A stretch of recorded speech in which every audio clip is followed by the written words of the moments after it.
It's just fucking cold ass outside. All right.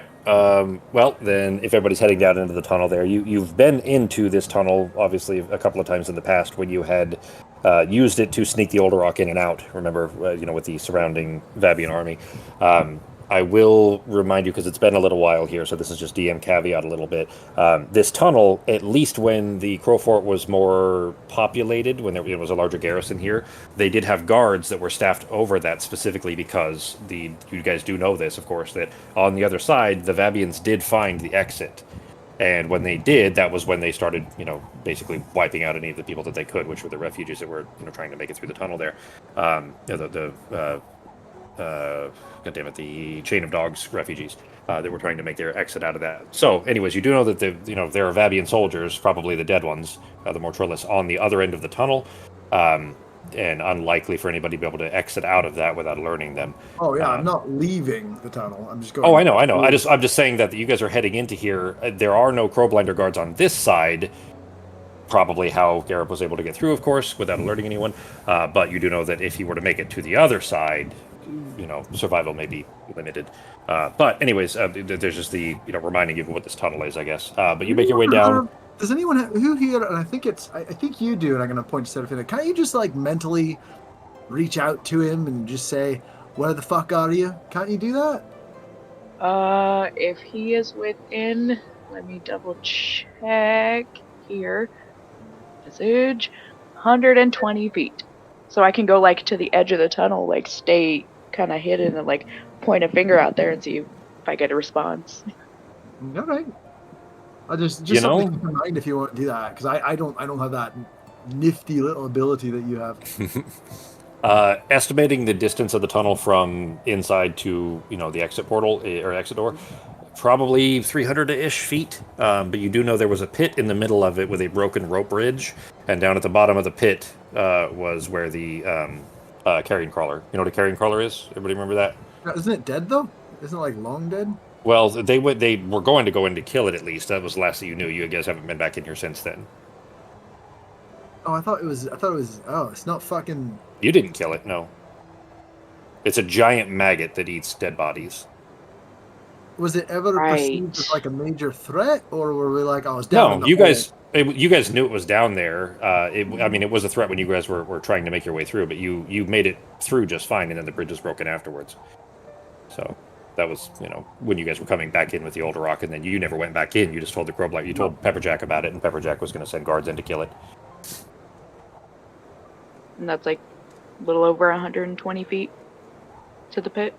The pit was about in the middle, yeah. So, I mean, if you guys, basically a few feet, well, not far, let's say 15, 20 feet, which is almost nothing, then you would at least be able to encompass the pit. I'll just, once we get to that point, like, point out a finger and be like, hey, Garrett, you out there at the nasty pit? Did you count it? Does message require the 25, no. or is that's sending? Okay. Yep. All right. I'm gonna kind of run forward, and I'm just going to scream out. Oh God! Echoing through the whole tunnel too. Yeah!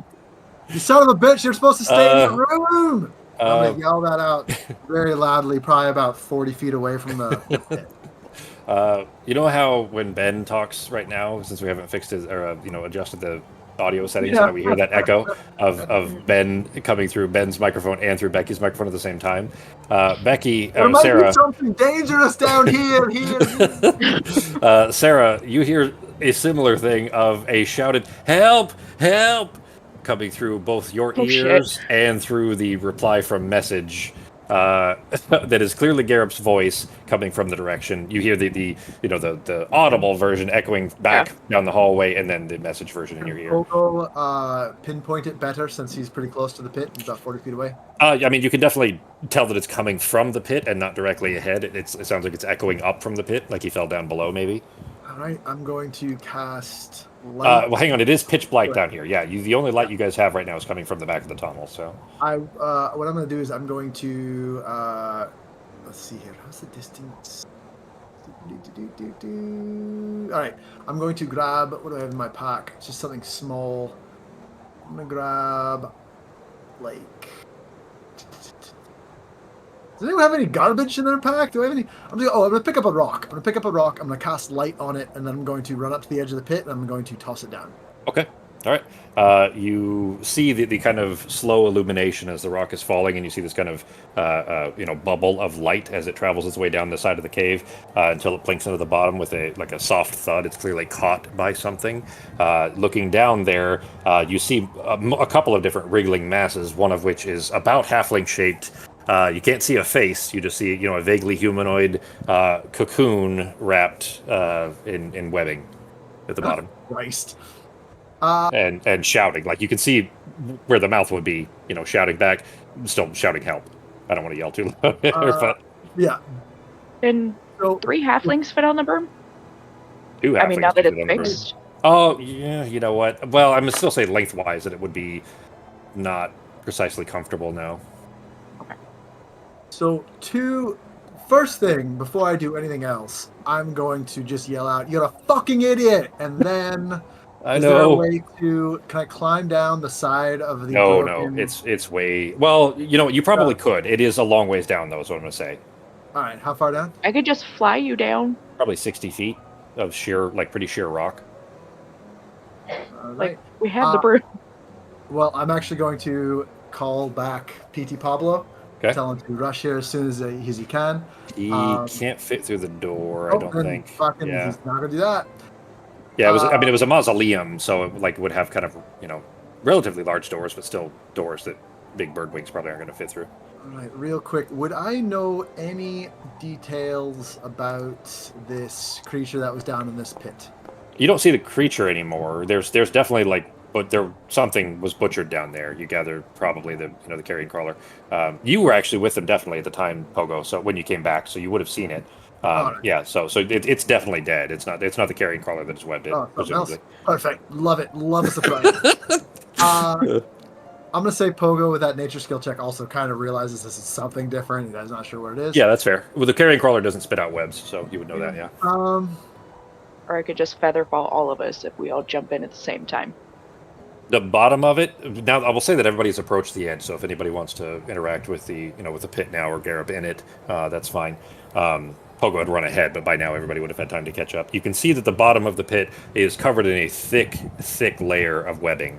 I don't think anybody was really looking down there so much as just, recognizing that there was a giant carrion crawler that was on the wall, stuck to the wall when you guys had come across before. So you probably don't know if the webbing is new or old.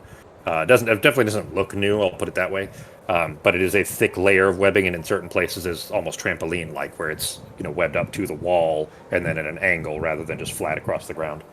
I'm going to ask someone in the party to cast light down there because I don't have dark vision. I can't see much. Your stone's still down there, still illuminating. So that's it. Just the one little 30 feet. Yeah, exactly. Just one. Yeah. Yep.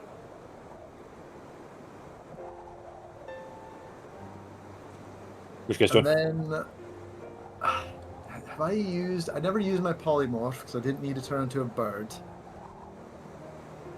Just double checking some of my things. Can you get me out of here? I could chuck a cantrip of light down there if you need them. I'm just going to fucking polymorph I'm going to go ahead and use my polymorph, my one a day. And he's turning into a giant eagle. He's going to fly down. Would anyone like to go with me? I might as well ask. Not you, Norok. Yeah, we discussed this last week.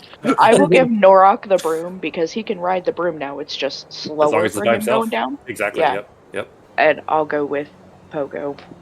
All right, I'm going to go ahead and polymorph. If I sit on his back, if Nazim and Arteme want to jump, I can cast Featherfall on the both of you while you fall down. No, I'll just stay up. Okay.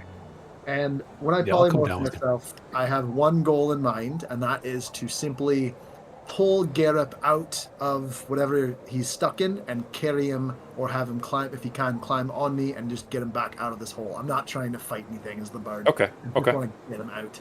Okay. You obviously will have the manipulative limitations of a bird, and that you only have the talons. I've got beak and claws. Yeah, exactly. Exactly. Those are definitely sharp. I just mean you don't have hands to move him to your back. Is what I'm getting at. I mean, they're webs. Could I just use a firebolt on them and burn them away?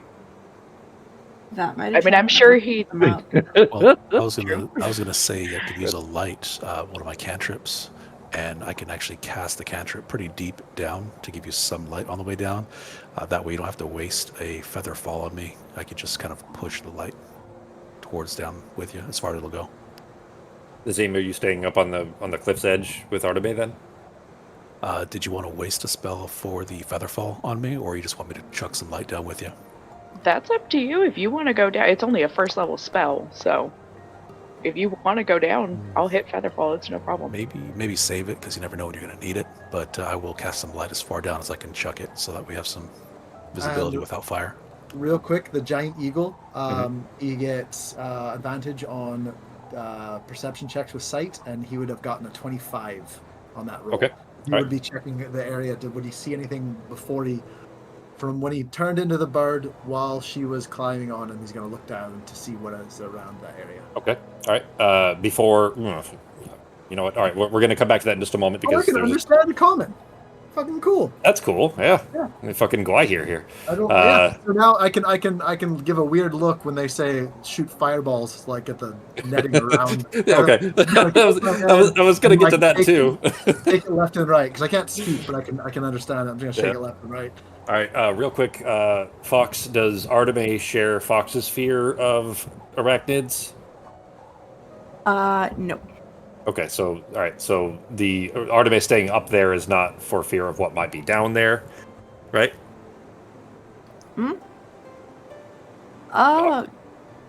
Kind of both, but like I'm staying up here because if he still has the golden eyes, I might ready something to just like burn his retinas at this point. Like he had one instruction. He literally had one instruction: stay where he couldn't see anything. That's fair. I do want to play devil's advocate enough to also kind of stress that all of you guys would have had a moment, your characters would have had a moment to realize you told him to stay there, but you also told him that if this didn't work, that his eyes were going to be plucked out. And Maibi was like, I'm not sure if it's going to work. So you basically told him, you got like a 50-50 shot of us plugging your eyes out, and then didn't really put guards on him, and he's just... I mean, to be fair, I can regenerate his damn eyes. Like, come on. Well, all right, but he doesn't necessarily need to just trust chose that. 100%. He just made a decision to self-preservation. Either way, I'm gonna ready my produce flame cantrip. Totally fine. I just wanted to play devil's advocate there because all of you would have had, that realization. I guess that you would have had to, been able to think that through. All right. Well, two separate things happening there. Go ahead, Sarah. Yeah, I'll just use my dagger then to try to kind of. Oh, damn it! Really? Away the. Yeah, I have my envenoming dagger. Yeah, that's fine. I was going to address the shooting a firebolt into a giant they all said mat. no. So the bird's gonna be trying to. But well, hang on, Justin. Hang on. There's one specific thing. There's a detail here that hasn't narratively happened yet, and we need to give it just 1 second here, just in case there are other choices made beforehand. What's Nork doing, G? You're still on the broom, at least. If you want to fly down, you can. Otherwise, you're up at the cliff edge. What are you doing? I'm on the broom, and I'm going to actually just stay up unless unless anything seems to be going awry. Because I'm assuming they don't need my help pulling Garrett out.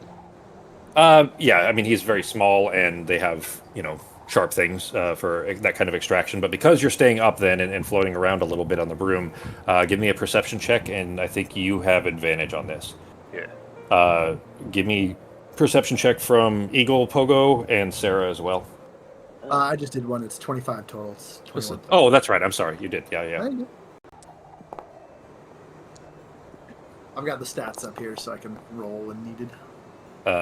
Nazim and Arteme, you guys are up too high. I'll put it to you this way: you guys can see that there are multiple. There's probably half a dozen like small little cave outlets, like little kind of offshoots. Basically, you don't know if they even go back. They might just be a little hole in the wall. But there's multiple little kind of cavernous areas where something could potentially be hiding, and you just don't have line of sight to be able to see if there were. In fact, actually. Hang on. There's a special situation for Arteme, potentially. Arteme, go ahead and give me, because you guys have illuminated enough here, go ahead and give me a survival check with advantage for Arteme. Last thing you need are those damn shadow monsters jumping out at you. You do know that they're still on the way, technically. What was that, Fox? Survival.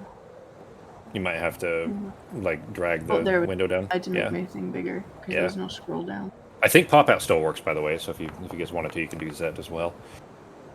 Okay, Arteme, I'm going to give this realization to both Pogo and Arteme at the same time. And Justin, there was a reason that I had you hold off for a second there, and you'll understand in a moment. Between Arteme and, Arteme, a cavern on the side of the wall, not the whole way down, but just above where the web level is, you see small scratches that lead into this small cavern. Clearly something has been climbing in and out.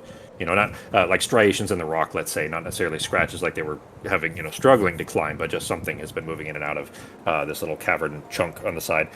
Pogo, just before you land, and I'm going to give you an opportunity here to, well, shit, you'd be in bird form. What's the intelligence on the eagle, Pogo? 8.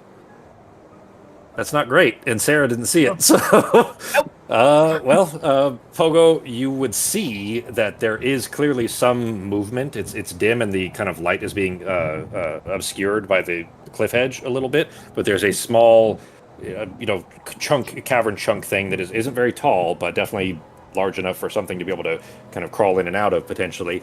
That is not far above the web level. You can't see into it because the light is kind of coming from below, and therefore the lip of the cave is kind of blocking that, so you can't see up into it. But your bird form wouldn't recognize necessarily what it is with an intelligence of that low, probably. So go ahead and give me an intelligence check with the bird. It's not a definite 0. It is a bird. It would recognize, the kinds of creatures that might be down here, but... All right. 15. Hey, all right. There's definitely something in there, and because you gather this is probably something, of an arachnid due to the webs, and something is moving in there, I'm going to give you enough time to react if you so choose to do so. If you touch the webs, it's going to alert it. It's probably a spider in there. Mm-hmm. So you're still flapping. You've got Sarah on your back. Yeah. You've got 20 feet back behind you. Like the opposite direction. You basically, where you're flapping, you only saw because you were flapping down and had to turn around to kind of point to where Garrep is. Have any idea of how long it's going to take to get... For starters, would the bird at this point realize that it's Garrep? Yeah, you do know it's Garrep that's in the webs, yeah. Well, you heard that before you polymorphed. Do I have any idea how long it's going to take me to claw and beak my way around his form to get him loose enough to get... I don't think the bird would care if he was still wrapped, just disconnected from the web itself. Sure. I would say intelligent enough to recognize that with Sarah's help, you can probably get it disconnected get him disconnected from the webs fast enough that something coming out of that hole. It is an eagle. It's a predator bird, so it's going to have that kind of mental math basically for thinking those things through. I watched a video of a brown eagle tearing apart like a snake or something and feeding it to its baby. It was super impressive. Just they're one chunk efficient killers. Yeah. Tearing like little strips off like it was like candy. like perfect, like jerky. Yeah.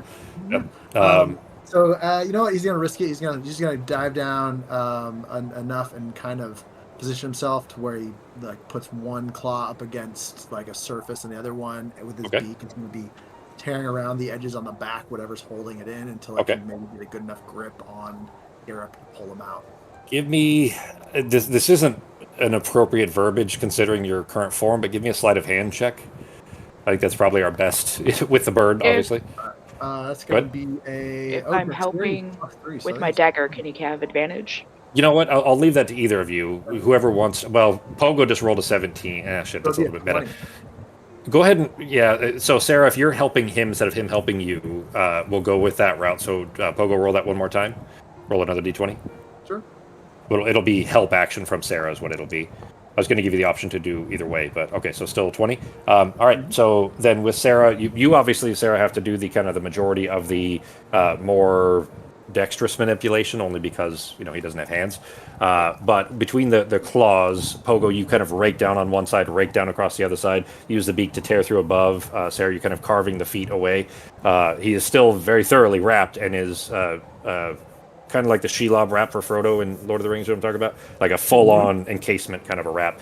And even grabbing him, Sarah, it's kind of, you have to like work hard to get your hand out of it because it's just stuck. Like once you touch the webs, it doesn't come off easy.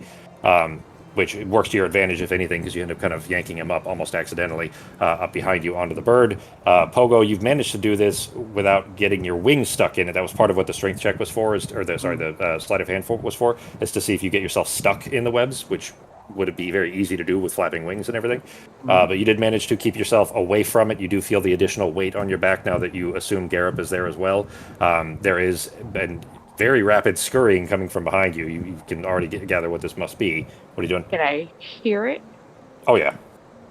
I'm gonna cone of cold as soon as I see it starting to come out of the tunnel. Okay. You see something like just in the dim, what little light is traveling down the tunnel, rapidly rushing towards the kind of the mouth of the cave entrance for it. Cone of cold. What's the distance? It's 60 feet. Yeah. Okay. That'll And for the it's a make it. cone of... How big is the cone? Well, if it's 60 feet, that's all cones are defined in the same way. So the 60-foot cone tells you the front and back, but it's way more than enough to cover the entire mouth of the cave. The bird's also very fast. He's got a flying speed of 80 feet. So you can get out of there quickly. I don't think that's going to be... Oh, and it rolled awful anyways. It would be a 5. Yeah, it'd be a 5. So it doesn't have high con. So it definitely failed its con save. Well, fuck. I mean, it didn't kill it, but is more than enough to scare the fuck discourage. out of it. Yeah, discourage the spider from trying to come out of the from the cavern entrance. Also, many people might not know this, but when birds take off, that's when they create their excrement from their bowels because it makes them lighter and faster. So he's got a shit on that fucking. Of course he is. It flies out. Of course. All right. With that, then. Poop. No, it's like shoots out. Like it's very liquidy. Just very fast. All right. With the bird, Norok, they actually kind of wing buffeting almost push you off. It knocks you away a little bit as you use the broom to make your way back to the top of the cavern. Everybody landing safely. Pogo still bird with it now sticky. Garrep stuck to him. Sarah, as you try to climb back off, you make your way off. Garrep still surrounded. What are you guys doing? I'm going to cutting knock away him off on the safe side of the thing, like maybe 50, 60 feet away from the edge of the cliff hole area. Like halfway back? Kicking the fuck off, still wrapped up. The bird you have trouble. You can walk kind of awkwardly, but you basically fill the entire tunnel. Giant eagle's quite large for this tunnel.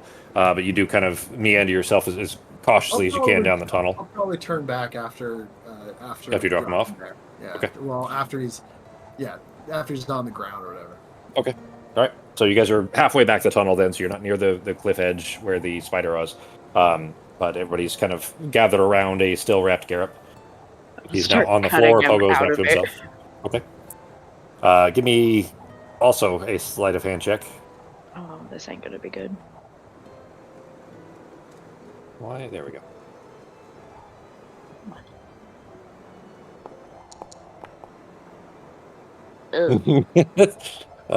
Arteme, you watch as Sarah awkwardly tries to pull the webs off of her hands. Her hands are kind of stuck together like crab claw type hands.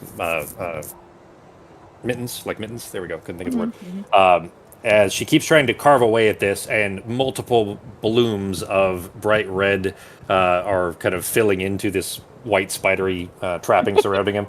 As she's clearly nicked him in numerous spots, he is shouting, trying to get help and kicking and not making it easy because he's also wrapped in slowly suffocating basically, but being stabbed by Sarah is not helping. As you guys see her trying to cut him out. Leaving the fucking room. And I'm gonna kind of half punch him in his stomach area. Just what he needs. You might have to roll death saves for him just from you guys fucking him up. All right, you guys. Over the span of 5-10 minutes, really, it takes you quite a while to get all the webs off. You free his mouth early enough. He says, "I know, I'm a fucking idiot, but I didn't. Like, do you want your eyes cut out? Like, what was I supposed to do?" We can listen. We can send you wherever you want to go. But you can either try to get some surgery, where we get you some new eyes, or you can go wherever else you want to go and leave this place. But, you're putting your own self at risk. It's one of the reasons we kept you here, because otherwise that fifth column is just going to kill you anyways. But if you're going to keep doing this, then, yeah, we can send you someplace. Well, I didn't want to just stay here. I mean, if they can find me, then they can find me here too. And if I just sit here and not moving, I just feel like they're going to find me. The plan was, get your eyes fixed, then send you somewhere where they can't find you. But what if she can't fix my eyes? You're just going to cut them out. I need him. I could regenerate them. Hello. Hey, look at that, right there. And 90% of the time, she's 100% right. That's the math I'm worried about. There's a lot of pretty things I haven't yet Tell me, seen. I still what want to do you see. want? Do you want to deal with that, or do you want us to just drop you off somewhere? Yeah, We but are can you drop going to you be off. able to enjoy those pretty things if you're constantly running for your life? I can stare as I'm running. Right. That's fine. And you know what? Before we even go, because we're right now, I say we'll do this. We'll get. I mean, you've probably caused a lot of harm already. Just so you know, all the things that you've seen that maybe they've seen that's happening here. We're gonna go. We'll make a portal, and we can send you. What's a good spot that you'd like to go? We can send you to the deserts over with. I don't have a map up. There's a nice town with some slightly angry Juthrins. That's Eifelstead? southwest of this main city. Southeast, but yeah. Southeast. That's where Eifelstead is in Pale. Yeah. Yeah. I know How Pale. does that sound for you? We've traveled there before, but I mean, it's good a place as any, right? I mean, if they can find me anywhere, then it doesn't really matter where it is I go, as long as I just keep moving. All right. No, works for me. I'm done arguing with it. Come on. You're gonna like for real just let me go though? You're not gonna, turn your back on and cut my eyes out when we land or something? You're not even landing. Can we just, real quick, we can make a portal there using our stuff, but if we have the, we have a We portal. have Yeah. we have can one go use- use. One No, use left. We can go use the portal here to send We him- cannot send him with a portal. We need that for an emergency escape plan. We can use the Sevastopol. We can fly him. We could, well, don't we have a portal here at the keep that we could use to send him there? Doesn't it still require Yeah, it the does. components though? Yep. Yeah. Yep. Oh, So all right. All right, fine. We'll fly him in the He's already been in the Sevastopol, so anything. Yeah, he's your big seen up squiddy there- ship? Yeah, I've been in it. Yeah. All right. Let's just bring him with us, and we'll drop him off. Do you like elves? I mean, as good as any. They're real nice to look at. Sure, I agree with you. I'm frustrated right now. I wish there's under better circumstances we got a nice chat about elves. But He's pissed off Fogo too much. frustrating. Fogo can't be his jovial self. Yeah. Yeah, that's what we're gonna have to do. We're gonna have to we'll take you where you need to go, and we'll call it. If we meet again, fantastic. Hopefully you stay alive. If it were me, I'd probably put my trust in the abilities of this group here to get my eyes fixed. But you do you, as Look, the children the say. bald woman came by and I mean, she said that she would try, but I don't know. She didn't sound all that confident, and I didn't want to trust my eyes to that lack of confidence, Yeah, sure, fine. We'll hope for the best. Prepare for the worst, but hope for the best. And then we can also drop you off anywhere from between here and the islands that we're going to be heading to. We'll say the Eifelstead name is of the technically on the way. island. I mean, it's. Oh, you're not okay. You're not saying it. Okay. No, Yeah, not Eifelstead is. It's kind of on the way. I mean, it's a little bit north of where the path you would typically be going, so it will add a little bit of time, but not a whole lot. If that is where you wanted to drop him. That was DM note. So. Yeah. Well, I mean, that's what I would like to do. If you. Meantime, until we leave, can you please stay in the basement so you don't overhear things or see things that other people may end up seeing? How long until we leave? Pretty sure tomorrow. You see him kind of slowly turning his head back towards the tunnel, like back towards the pit that you just pulled him out of. What do we have that can fucking wrap this dick up? And throw over it? You just unwrapped him. You could have left him wrapped. Well, technically, no. I guess he is. I guess. I look at Artebay like maybe we could just rewrap this up. You still have plenty of spider web. Yeah, you could probably use it like rope. What'd you say, Sako? Saying, why is he in such a rush? What's going on? Okay, so he's kind of expressed it a little bit, but the concern he has is that at every moment that he's sitting still, they're coming after him, and he's afraid that if he just stays still, even if it's here inside the Crow Fort, like the fifth column is not going to be slowed by that probably, or at least not by much, especially when the garrison is so depleted at the moment, and he's afraid that they're just going to find him and kill him, or Well- bring him to torture him, whatever. If we already helped with Clover, do we really need to stay? Could we start flying? We could Because it's sleep gonna on take the a little while plane. to get to the islands and stuff, so. We could just sleep on the plane. I'm not a good plane sleeper, but Well, the Yeah. problem is I have to finish healing Clover before we go, because then I need to Absolutely heal not my one day. aunt before handing the thing back. you can only do that once a day, Okay. though, right? But somebody else could take the ship, go drop him off in Pale or wherever, and then come back. True. That's fine. Arteme, you were planning on staying here the remainder of the week, the 5 more days or whatever it is, to finish Yeah. the whole process before going? Okay. Yeah. So I'm not gonna leave her half healed, like. Well, you can still cast Regenerate without the Wood Sage's Chorus. It just upcasts it, so it's just making it a shorter amount of time. Does that make sense? Yes. You don't require the Wood Sage's Chorus to do it. It just is making you a more competent healer. That's all. Okay, but Sarah could always upcast for me too, right? Yeah, she can still. That doesn't require. The only thing the Wood Sage's Chorus is doing for you is adding like 20% to the amount of healing that you're providing. So it makes it take a 1/5 less time. Let's say, if that makes sense. You still have access to all the other spells. To regenerate is just a spell that you just have. It just Yeah. costs a really Okay. high spell slot. Is all.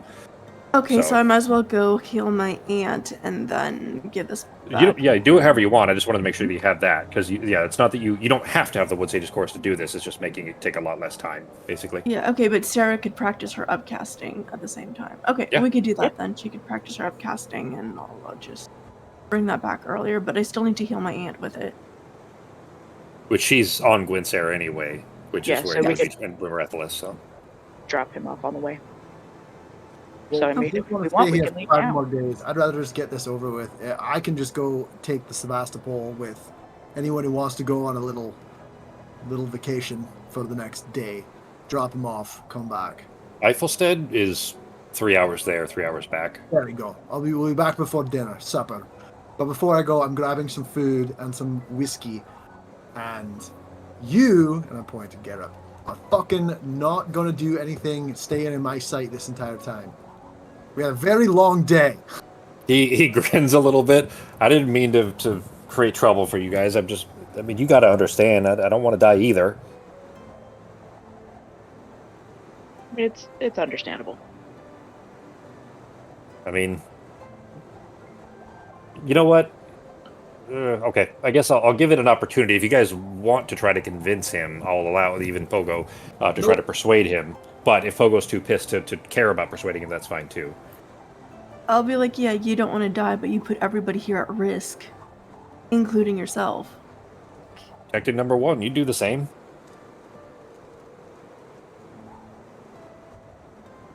All right. If I know somebody could regenerate something, It's fine. He'll be fine. it'd be fine.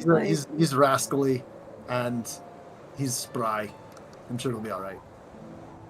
All right. I mean, He's I'm never been one to absolutely need a go. place to completely settle down. Anyways, he'll be Oh, fine yeah, on the yeah. road.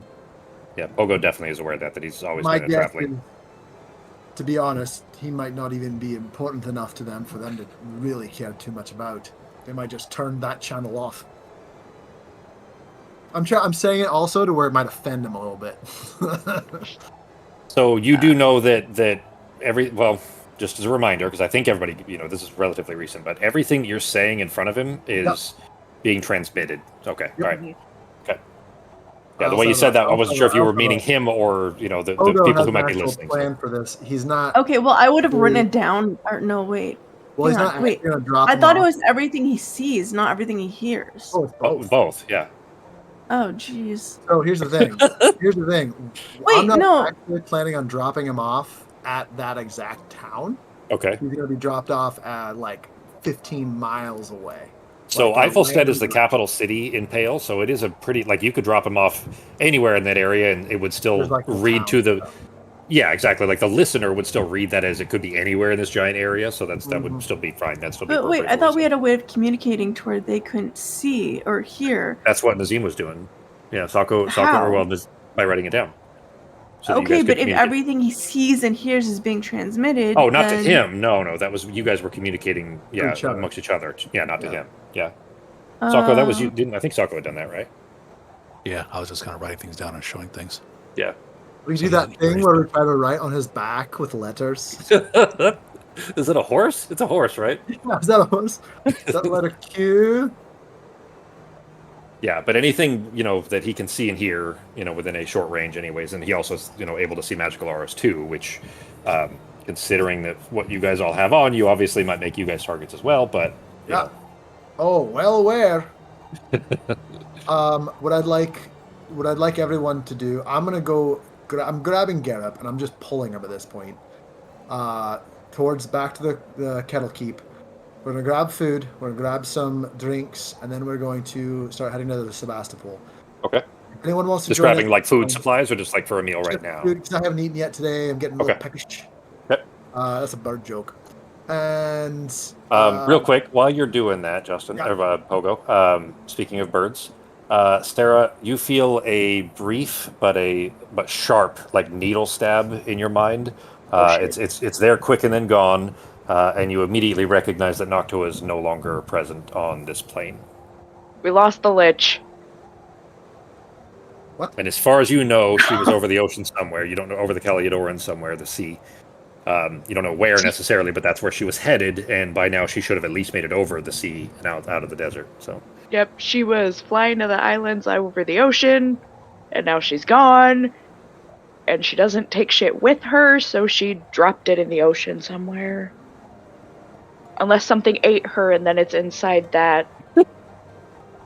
that is One certainly can a hope. possibility. All right, I can only deal with one stupid problem at a time. It's like you guys have a trail of them left behind you, though. All right, so the thing when it. All right, you guys are gonna have to worry about that. I've got my own thing to deal with. I'm gonna go get this taken care of, and then you just let me know what needs to be done. I'm Right. gonna go check on the leather and the plants I was growing in my tower. Okay, the leather's long since ready to go. It's had plenty of time. Even in the freezing cold, if anything, the kind of additional air blast exposure has dried it faster. I mean, it is snow, yes, but it's not being hit by snow; it's just being hit by cold air. So the leather's ready to go. Herbs have been appropriately dusted and frosted to the point where they're not growing the way that they need to. They would need more active tending throughout the day to keep them warm. If you were to set up, a heat stone or something like that, that might keep them warm enough to kind of stave off the frost. But otherwise, Okay. they've stopped growing because of the cold. I'll do that then. I thought Abraham was taking care of them while I was gone a bit. He's tending them, but he's not a gardener. It's not like he's basically just dusting the frost off and trying to, keep them from getting covered in snow. They're not being Okay, hit I'll directly put or a anything. But yeah. small heat stone then next to them to keep Okay. them a bit better and Okay. go from there. Roll a nature check, please. Something I'm proficient at. Mm-hmm. Okay. Yeah, you're pretty confident that having set that there, that will keep them, in an appropriate temperature range where they'll be able to grow normally again. Okay. So Arteme is kind of tending to some of her things that she's left in the Crow Fort. What's the rest of the group doing? Pogo's obviously heading to the ship after gathering some supplies. Yeah, I'm gonna head back to the ship as well. Okay. And you guys are having to, use the broom, go basically directly above the top of the Crow Fort, and then lift off directly from there. You still get a few, stray arrows shot in your directions, but basically at that distance, it's pretty difficult. We could ride PT2. Yeah, if you take PD up to, I was going to get to that earlier too, Justin. You can take him up to the top, like up above the infirmary, and then you're pretty much out of arrow shot just because it's so far away. They're still going to try, but you're basically, if you were right in the courtyard lifting off, you're not that far from the wall, and they will definitely We're gonna do like a very quick sprint with PD and flying as fast as you can. It's just gonna be me and get up on that. That's all PD can muster. He is a little bit sheepish and apologetic. I didn't mean to cause all this problem. Just, I mean, you understand, right? I mean, we're rambling folk, you and I. It's been 3 days. That's a long time. You can't just sit in a room with wine and food. Maybe have Abraham bring you a book. If they weren't after me, probably I'd probably be okay with 3 days. That maybe about as far as I could handle it. But They're not going to know where you are if they can't see the things around you. They would have just thought you were in some random. It would have taken them more time. If you're up there walking around, they're going to figure out where you were faster. Yeah, but you ought to know better than to trust folks like that too. Like that's what I think how they work. But what if they have some other means of finding me? I'll I be just don't honest. want to die. You don't want to die. You if- understand? Yeah, I don't want to die, but I also don't want to put other people in jeopardy. And remember, we were trying to help you with your whole situation. Yeah, I know. You can live I'm your sorry own I life. fucked it all up. I mean I can't. I'm not that sorry. I did it because you understand. I had to try to save myself, but I do appreciate that you all were trying to help me with it as well. Yeah. You wouldn't by any chance know how to kill a lich like in a very easy way. Uh, Totally not related to anything that's happening. Just like a can't say I've ever side can't say I've question. ever come across one that I know of. Although some of these guys that with the any kind of covers his face with the whole disguise thing, they could be for all I know. But yeah, I've never killed one. That's for sure. All right. All right. That whole thing last year, where you got to destroy that, their thing, their little bottle thing, Yeah. that download thing that we all got. I mean, Yeah.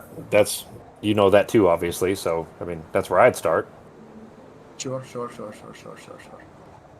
All right, you make your way back to the ship though, with your supplies and PD and Gareb. Nazim, are you? I guess you guys are taking turns with the broom, just getting yourselves back up there. Yeah, just back and forth. Okay. Norok and Sarah. I'm going to stay. I'm going to spend an hour getting Noctua back, see if she remembers anything before she died.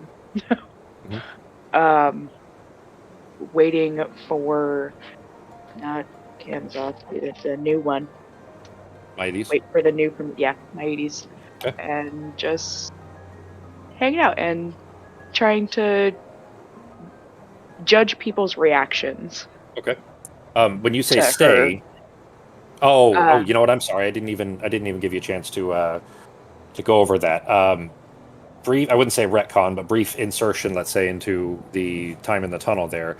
You all would have seen that Sarah is no longer wearing the glove that had been covering her arm.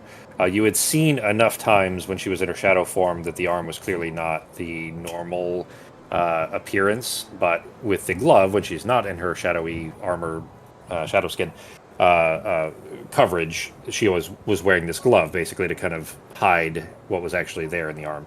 But she's no longer wearing that, so Sarah, if you want to, take it from there. Right. It's all the way down to the elbow, or is it above the elbow? So if you were looking down, you have some flesh still after the elbow, so down towards the wrist, like a couple inches, which on a halfling is still a good chunk, I suppose.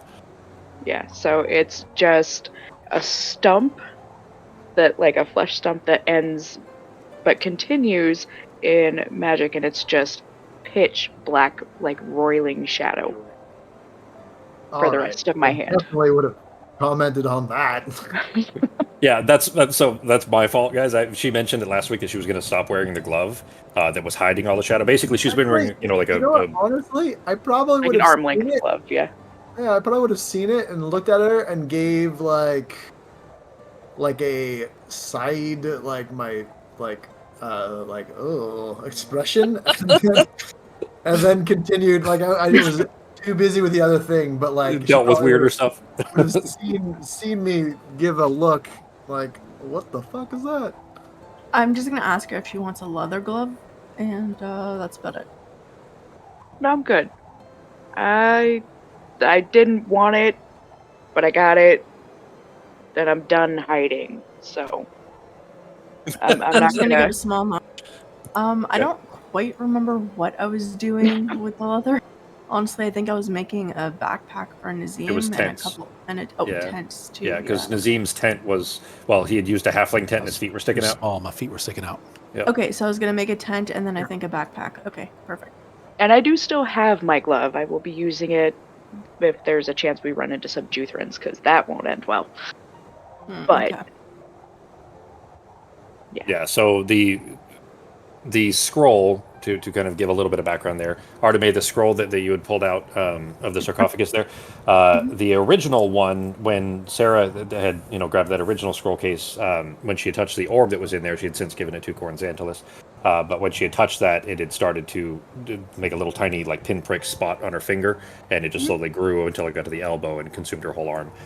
Corn Xantalus has since given her a shadowy arm, and that's what she's been covering with the glove this whole time to kind of prevent, Well, I've questions, seen it every especially once in a disease while stuff. when she was looking at it. You when had, we were, yeah, like, yeah, you so had to because me, she it's had just asked. whatever.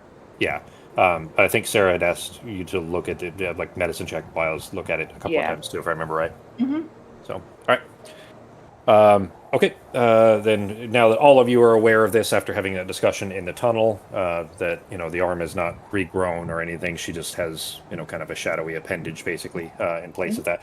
But the stump is no longer looking diseased. It doesn't look like it's going to continue. It's basically stopped. It would have otherwise continued up the arm and consumed all of her if she hadn't gotten it stopped by Corn Xantalus. But all right. So Sarah, so let me get a clarification then on where everyone is going here. You said stay for an hour plus for this, but is the group just going to Eifelstead and coming back? I thought everyone was going all the way. What was the plan? I thought Pogo said he was just going to take him and then come back for dinner. Well, I'm gonna bring. Are we some all going? I'll be back. Whoever wants to come with me, but I'll be back in about 6-7 hours, assuming everything works. Well, out. I was gonna go heal my aunt with the Wood Sage's chorus and then give that back before I get another angry bird messenger. So take an hour to do what we need to at the keep and then just everybody go and drop Garrett off on the way? Mm-hmm. Load up on food and rations. Okay. All right, then, yeah, there's plenty, still here in the Crow Fort. Now that the place is a ghost town, there's a lot of supplies left that are, able to be used, not to mention just what's in the Kettle Keep alone. So you easily are able to stock up on all the supplies then. Everybody makes their way up to... real quick, Norok, did you have anything else that you wanted to do in the Keep? You hadn't said yet if you were going straight with the ship or what. I don't believe so. I'll just be going with. Okay, Oh, all right. Sorry, quick question. Uh-huh. Do we have about 200 gold worth of, 200 gold? In coins? Yes. In stuff, probably. In stuff, you guys have almost 40,000, so I think you got plenty there. 30,000 of it in gold bars alone, but in coinage, you guys, whatever's in your inventory. Okay. So wait, in gold bars, do we have? Sorry, took me a minute to find that. Do we have $200 gold worth of gold bars that I could just give to the elves? One of those Vabian gold bars, if you find it, like a antiquities collector or anything in Vabi, or somebody that's familiar with Vabian history, let's say, one of those bars is worth about 500 in the appropriate market. Just gold weight alone, it's worth 400, maybe 450. Okay. That's one bar, so. And you Okay. guys have 60 bars, I think. Okay, I'm just gonna borrow one bar to give to the elves when I give the Wood Sage's quarters back. And the rest of the stuff I think we were giving to my AV to sell in Vabi. It is a huge amount of hold weight. on. She can't just Actually, I'm not here anymore, so I guess never mind. Damn it! Pogo's not happy with the loot going in. Pogo across the feels a heads. weird twitch in his fucking ear. Up on the ship. Someone's making a mistake with my gold. Just those Sorry. bars alone, Fox. So sending it over with maybe you'd have to give her the bag, or she'd have to have one of her own. Because those bars are 25 pounds each, and you have 60 of those. I mean, she doesn't have to sell them all right away. She could sell them in increments or whatever. But all right, but the plan was to go with her to sell them. But I need to go give the Wood Sage's course back. So unless Norok wants to go with my AV to sell stuff, but. Well, just as a DM, let's not split the party like that, because I have to run everything, and having party off, going in multiple directions when they may take some amount of time for each, adventure, that might be troublesome. Because I don't remember when my EV is going, so unless she's not going without you, she's going when you guys go, or at least that was the point. Yeah, I mean, you guys. Yes, the whole point was that after she's healed, is that you all go, kind of behind enemy lines, basically, and that's what the hood was for, is to kind of. Well, she didn't tell you what it was for, but basically she had told you, let's say, that having that hood would be helpful for when you guys all go together. Right, we did give her the hood, so... Well, you didn't yet, but, I mean, if you... Right. Yeah, I mean, if you want to, that's fine. But yeah, either way, the what I'm getting at though is that the bars, if she has no other means of carrying it, she can't carry more than maybe 3. That's 75 pounds, Hmm. in Okay. addition with her own stuff. So, But no, she if wouldn't. she's waiting for us, that's fine too. I was just like, I just didn't know Okay, when she was going. sure. That's a cool looking Okay. bag, Justin. Oh, thank you. Yeah. So all right then. If everybody's getting on the Sevastopol to head towards Eifelstead, then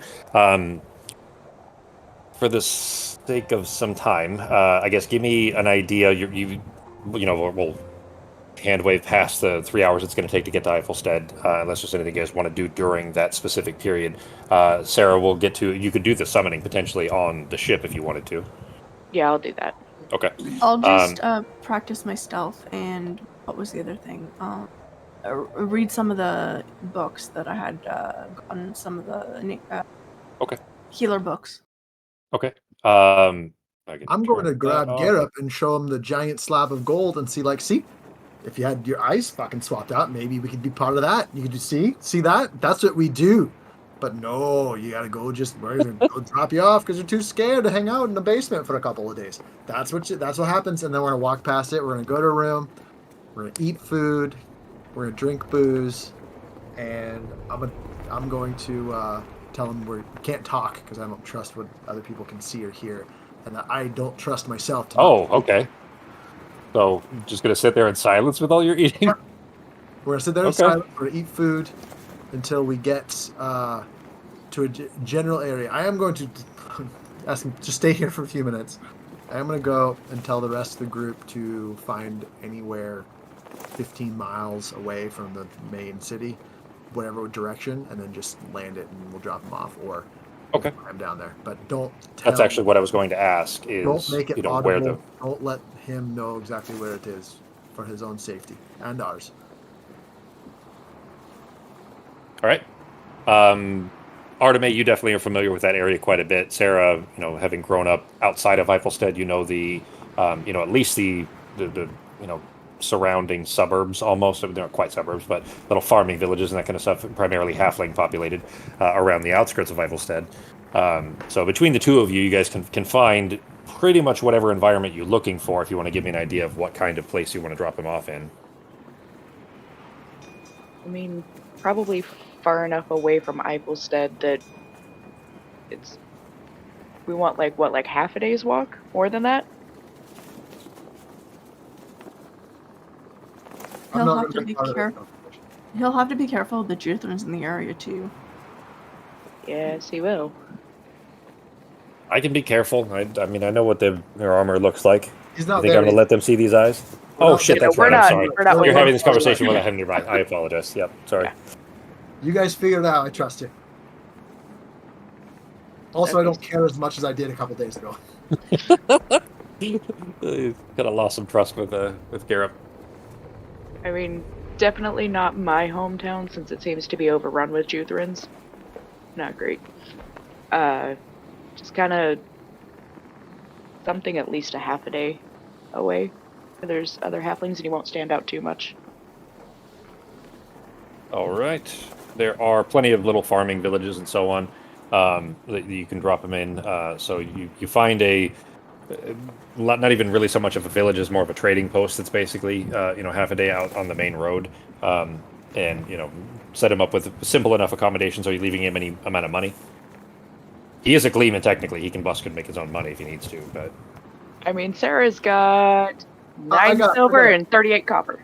Yeah, I got a decent amount of gold. I'm gonna go ahead and give him 20 gold. all right, I'll make sure to double this before I give it back to you. Sure, just try. Thanks for. Yeah, I appreciate it. I realize I messed up, and I'm sorry for all the trouble I caused all of you. But I'll try to make it up to you all with something after I get these eyes fixed.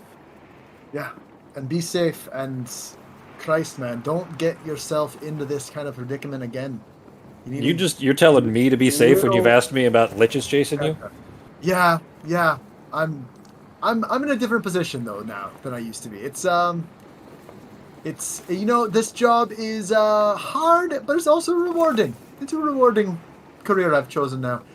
But anyways, just fucking don't do the same thing again. And if we meet again, it'll hopefully be on much, much better circumstances. I concur with that. As soon as I've got this paid off and am no longer a risk to you all, then I'll reach out so we can meet up and I'll give you this back. He kind of shakes the coin pouch. All right, good luck. Then I'm fucking out. All right, you guys all hop back up aboard the Sevastopol, flying back up, and make your way. Speaking What's of that? liches, did I get any information from Noctua when I brought her back about before she died? Yep, so you bring her back, and the communication she gives you is a flash of images, same as always. You know, she doesn't, well, the familiars don't speak in words. Anything from Fantasrith, any of the kind of fey animals, essentially, like familiars and so on, speak in images over time, so it's more of a slideshow than it is words. But the flashes that you see are her flying over a relatively smooth, clear ocean, like clear blue sky, just little puffy clouds occasionally, that kind of thing, and with this thing tangled against her foot, tied around her foot, she's having to fight a lot harder to kind of keep up pace. So she's struggling for a while. She doesn't get tired really, but it still takes a certain amount of effort, and so she has dipped down until she's only maybe 15 feet above the waves, and you see her flying, and it's still nice and smooth, and then something that she sees that looks vaguely purplish slams into her, breaks her wings, and it disappears. And all she saw was something long and tendril-like that lashed up out of the water. Oh, no. Guys, I think, you know how we had that conversation about there being another Chaos Warrior in the middle of the ocean somewhere? I think Noctua found him. What are the chances that Noctua would have found that thing? No way. Why do you think that? Because a gigantic purple tentacle beat her ass out of the sky. Do you know how many things that live in the ocean that have giant purple tentacles? It's at least the Chaos half. Warrior? It's at least half, right? Because I'm not totally sure. Okay, I thought that was going to be a deception check until I looked over there and saw that it was nature. Yeah, no, I don't know.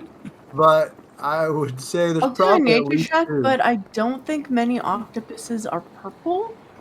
I know there's octopuses that are different colors, but And it was like a huge tentacle, right? I mean, okay, then so yeah. let's just say she was probably at least 20 feet, like 15, 20 feet up. So for it to be long enough to do that without also having the body up above the water That's level, definitely had not to an be octopus. yeah, Or that'd be very large. Yeah. What are the fucking chances? So now we get to fight a Lich and the new Chaos Warrior at the same time. Why How would much fun is that? That was a why would Kraken, you by the fight way. them It was a at the same modified time? Kraken. Yeah. When the Chaos War, when the Lich comes back to life and turns himself back into his whole body regenerates, he can transport to us, but he's not going to bring the whole thing here. Right? Well, I mean, are we gonna try to find it before he regenerates so we can, get rid of it? Or are we just gonna leave it down there with the warrior? Well, don't they have to stay a certain distance away? Like, won't he bring it with him? Shit, I really don't know this. I don't remember if liches need to stay a certain distance from their container thing. I'm not sure what you mean. I think so. Like Once he's reformed, he doesn't have to stay with his container or bring it with him. He can just leave it where it is. That's and correct. Just go off. It has to be on the same plane, but that's it. It doesn't matter where it is as long as it's on the same plane. Sako, I sent you a message there. So if we're gonna kill this guy, we have to go get his thing, and he'll probably leave it with the Chaos Warrior. Because no one's gonna want to face that thing. Well, he might not even really. So here's another thing. So let's say this little vessel, it sinks. Does Nazim know this? Yeah. He saw the. He saw Oh, it just now. well, Sorry, I was Sarah. out like 3 minutes ago. Oh shit! Yeah, that's right. Sorry, you stepped away just as Sarah was getting some information there. So what the bit you missed there was that Sarah had resummoned her familiar Noctua. Noctua was flying over the ocean with that Lich's phylactery that you guys pulled out of Menext, or Menefis was the place. Anyways, so Noctua, her owl, was flying over the ocean, and a massive purple tentacled thing knocked her out of the sky and killed her. She disappeared. Noctua, the familiar, disappeared. And presumably the phylactery fell into the water. And then the detail that I had sent you there would be, what Nazim would realize, of course, during that. Right. Yeah. So I'll just go ahead and let the team know that, that Lich is going to come back real mad when he kills that thing. Well, Wait, the Lich is going to kill the Chaos Warrior? They're going to have to fight, right? Because the Chaos Warrior is now just going to be like, oh, well, how's the day going, Mr. Lich? Like, they're going to be underwater. And I, honestly, the Lich isn't going to just reappear all at once. It takes some time. It starts growing and recreating its body. The Chaos Warrior might keep it contained somehow. Maybe keep it in a magical cage. I don't know. Might kill it. Well, as Nazim, I know that we'll probably only have to deal with one of those when the time comes, because they are not going to be friendly. Happy to be with each other. Yeah, but at the same time, the thing the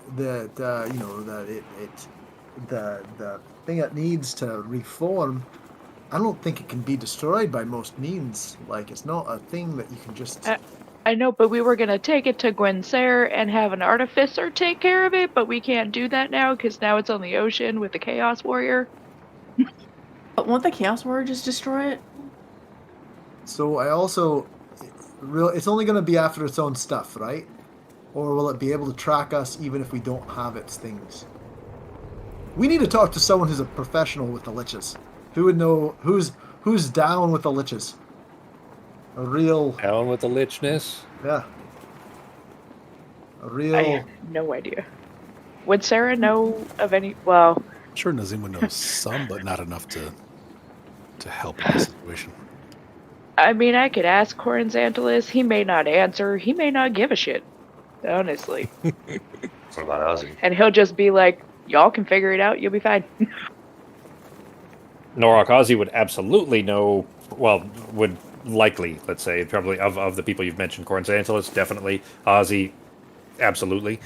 Because that let's say that practice of magic, and specifically elongating one's life by, magical means to the point of immortality, is kind of a Vabian theme. So he absolutely would be aware, yeah. But you haven't had... Go ahead. The last time we tried to contact Ozzy, he didn't get back to us. Okay. Mm-hmm. And he's not looked back. I'm going to look through the books I had and swipe the book back from Pogo and look through the history books on our way. Did you say swipe it back? Yes. Like sleight of hand style, like steal it from him without him noticing, or... I'm going to try. I'm practicing my stealth here, okay? I'm trying to get my stealth up. Yeah, that's exactly why I asked. So if you want to go ahead and roll your sleight of hand, and Pogo, you can roll your perception.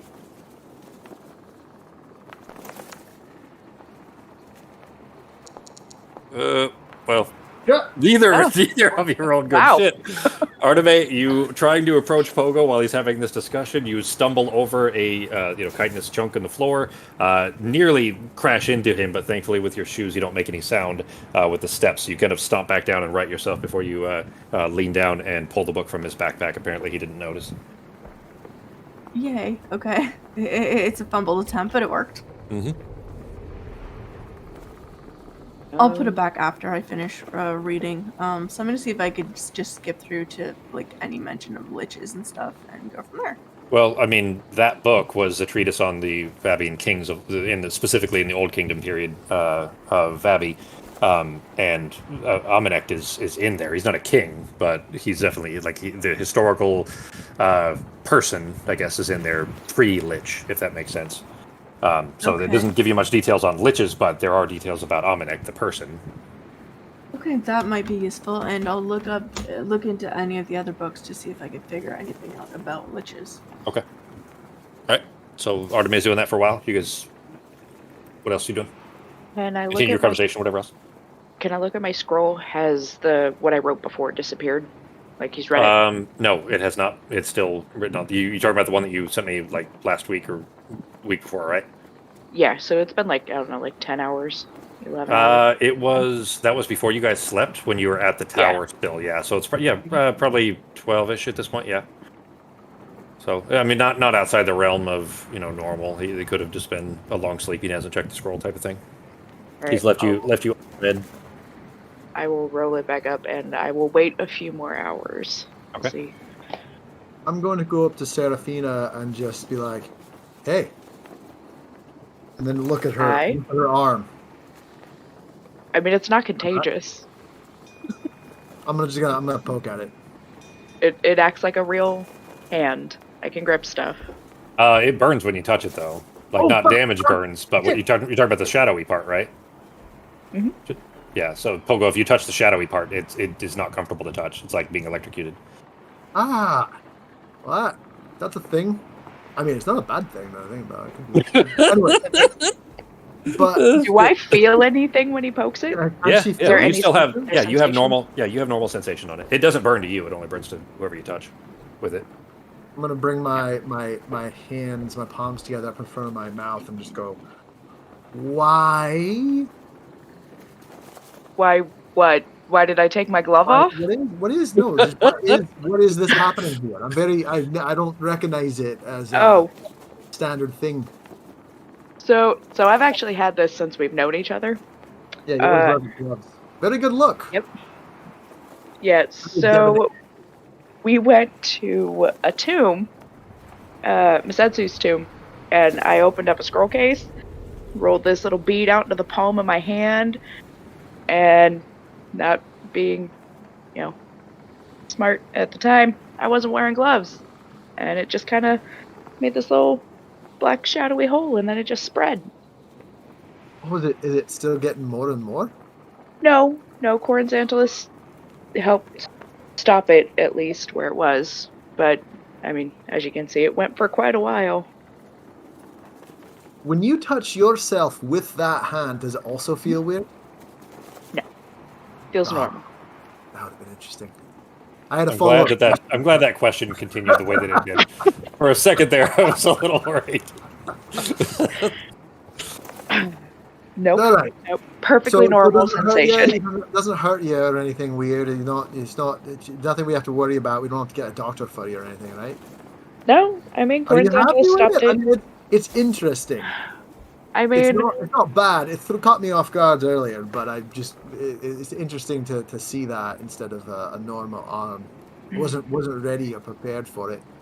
yeah, it's a little odd just seeing the stump there and still being able Does it do to any cool feel. things, or does it just look that way?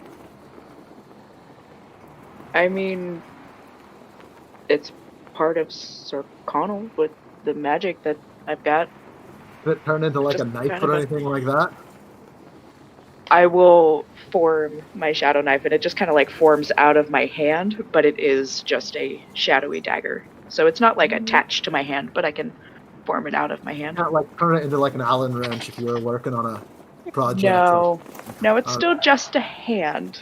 All right. Interesting. And yeah, I don't know. All right. I might just leave it the way it is. I don't know. I don't know. I am tired of hiding my magic, and everything in this has, even though I didn't want it, has become a part of me. So we're just gonna accept it. I'm sure. You can try and regenerate your arm if you want. Maybe in the future. For now, I think I want to leave it like this. Well, I don't mind it. Fair enough. I'm not going to touch it because it feels strange, but I don't mind it. I'm glad. I mean, you know what? I'm glad you're comfortable with it. If that's something that you're fine with, and maybe we'll hide it when we're around those Jutherin people, stuff like that, to make sure they don't. Yeah, I kept my gloves for that. Perfect. Well, you know what? I'm really glad that wasn't anything major, because earlier I wasn't sure. I just didn't have the bandwidth to deal with it. Oh, there's a word that I guess wouldn't exist back then. Just didn't have the mental capacity to deal with that, with this whole get-up thing, but I wanted to bring it up and find out and make sure you're all right. At least it's one less thing we're going to deal with. I thought maybe we were going to have to go on some other adventure, try to save your arm from falling off or something. No, not my arm. Did we ever have the discussion where I told you guys what I have to do after my tests? I don't think so. No. What do you have to do after your test? So I kind of have to go help Corin Xantalus in the Shadow Realm, or the Shadow Plane. Is it a plane? Yeah. Of existence? Yeah. It's Sir Connell. It is called Sir Connell, yeah. That's where the magic comes from. Sir Connell Doing what? to overthrow. What did he call him? The usurper? Overthrow the usurper? Yeah. Yep. Oh, that sounds fucking That's terrible. Shadow Throne. That's his. Well, that's one of the nicknames. Remember that discussion we had about nicknames a couple weeks ago? Mhm. Yep. That was the primary person I was talking about because he's also called Cotillion, and the Dancer, and the Usurper. And then he has a real name that you guys actually know from history, but I don't know if any of you guys actually remember that conversation because that was like 3 years ago at this point. So I would have to go through my notes yeah. it was from when I was talking with oh god, what's Will. his name? Yeah, Yeah, Will. Quill. Yep. Yeah, You, so well, he's let me clarify. That's who everybody thinks Shadow Throne is. At least that's what they assume, but nobody's known okay. for sure. So yeah. Yeah, so he's technically an ascended, and we're gonna go overthrow him.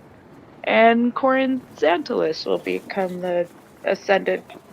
Is it like a drug And thing? Like, are we trying to Sounds fun. put in like a Banana Republic? no, he's not really someone you want to be in control of Sarconnel. Uh, he's not a good person. Let me just as a quick DM interject there. Right. You definitely don't believe that Corn Xantalus is a good person either. Right. These are both bad he's people. the lesser of two evils. Potentially, maybe you're not quite sure of that From either. what- But From what I understand, yeah, he is the that's lesser fair. of Yes, two he evils. didn't try to send hounds to kill you, at least. So Exactly. or Shadow Throne did. So yeah. Yeah, I mean, he helped stop whatever is going on with my arm. He helped me with Shan. At this point, I owe Corin Xantalus a lot, and he could use my help. He took me in as his apprentice.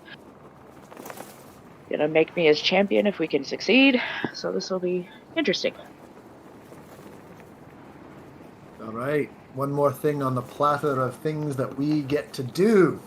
Yeah, it's kind of So, why I've been we putting off should taking write my a test. book.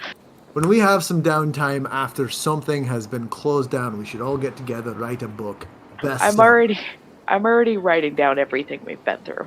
Yeah, and then we'll make it a book. We'll add some poetic timing, and then they'll turn that book into song, and then we'll travel together as a group of merry performers and singers. Probably not Nazim, and then everyone will love us throughout the entire realm. I can see it now. Assuming the Lich doesn't show up in the next day or two and kill us. You do know that Yeah. Nazim, like before all of the ceramorphosis process, was an entertainer. Like he was kind of a street magician type of entertainer. But yeah, Kind of gross now though, so you gotta know your audience. I'll pass on the tour. Artime doesn't want to be on stuck on tour buses with all of you guys. All right. We'll paint the outside of this ship on colors with a big banner for us. It'll be fantastic. Anyways, so Pogo's gonna daydream about that stuff for a while and eat some food. the Gleeman tour with Pogo's name in lights. Yeah. All right. Any other business to take care of while you're on the ship? You guys probably have. Well, let's say that by the time you reach Gwynsair, well, specifically at Omal Nolore, which is where Leary is, Artemis Aunt, that'll probably be 4 p.m. ish. So you still have a little while if there's anything you guys want to do while you're on the ship. Otherwise, we can fast forward there. I'm gonna talk Just to keep Artemis reading and Sarah. practicing stuff. What was that, G?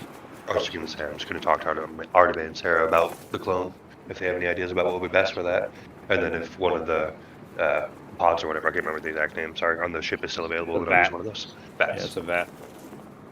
Yeah, I'll All go right. down and help with what I can. Okay. And grab I'll Nazim help too. because he knows the ship better than anyone. Make him come with us. Sure. Wow, shit. All right. Well, with everybody except for Pogo, then Pogo's off daydreaming about concert tours. Everyone else gathering around one of the remaining vats there. No, Sarah. You know what? Actually, Sarah, Artime, and Nora. Sorry, Sarah, Artime, and Nazim. Please give me Artime. God damn it! Can't fucking talk Arcana? tonight. So, yes, please give me Arcana checks. The three of you. Everybody except for Nora and Pogo. There's this weird delay before things show up in the chat for me after this last update. All right. Sarah, well, really Sarah and Arteme both. Nazim, obviously you're familiar with the ship, so you can still assist with the, kind of the placement of it, how to, proper temperatures with the vat, the gestational fluids, that kind of thing. Cool. Sarah, yeah, and Sarah and Arteme, you guys kind of studying what you can about how the spell must work. It's hard because you can't really get a lot of details from it beyond Sarah. You're able to do another, and in fact, actually go ahead and do another bobble check, Sarah. You do identify on this to try to kind of what's the word I'm looking like a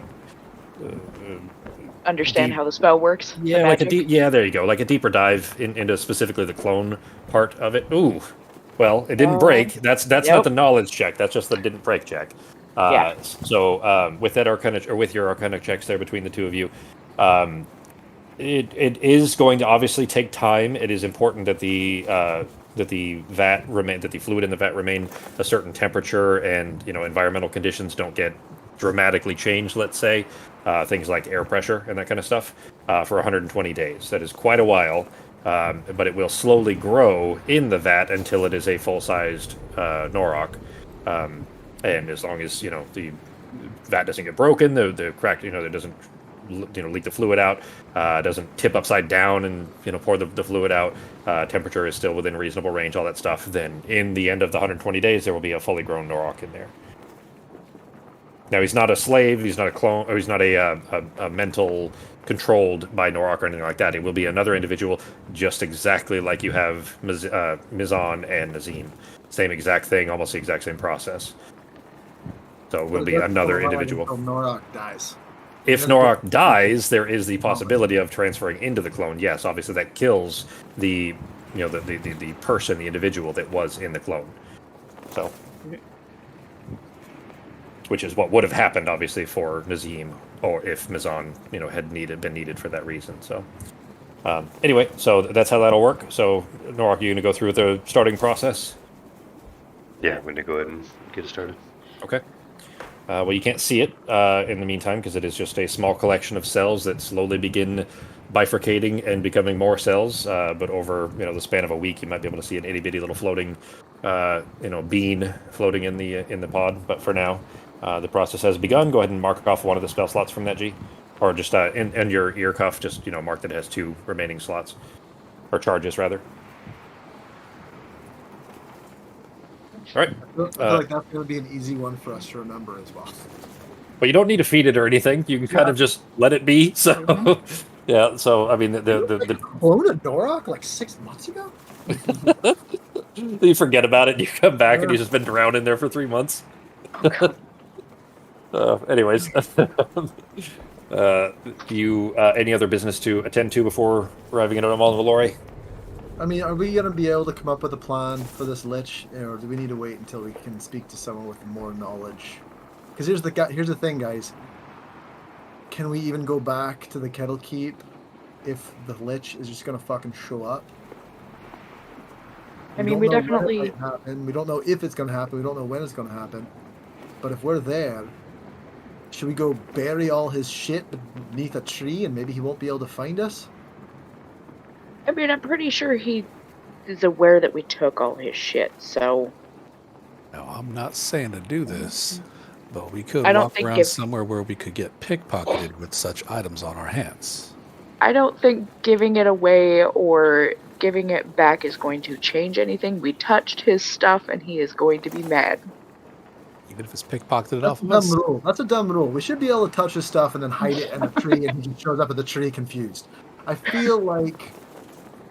Alright, well in that case then, good for us. We're rich. Awesome. I mean, would Sarah know, like, would he track his items or would he track us? That is a good Would Sarah have distinction. any idea? Yeah, make an intelligence check. Flat intelligence. Because I am almost wondering if he does track the stuff, maybe we could create a trap around, like we could put all the stuff somewhere and then create a trap.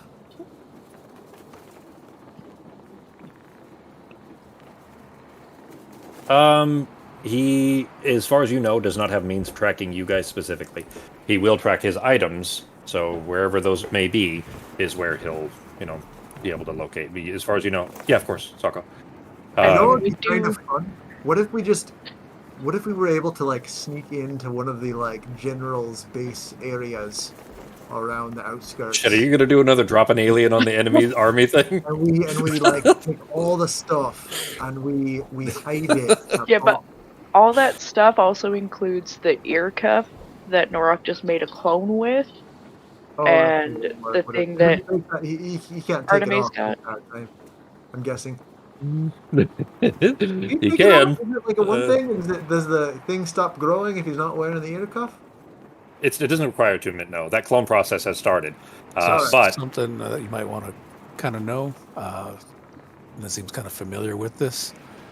It's 24 hours from when you destroy the body. So probably 24 hours from when it bird fell died. into the water. Yeah. But So- isn't it gonna fight the Chaos Warrior first? Maybe. Oh, it's Yeah, but he definitely may- not friends, so that's going to buy some time, if I any. think the Chaos Warrior just knew that there was so much magic flying over the ocean that it just was like, I'm gonna swat that magic fucking thing.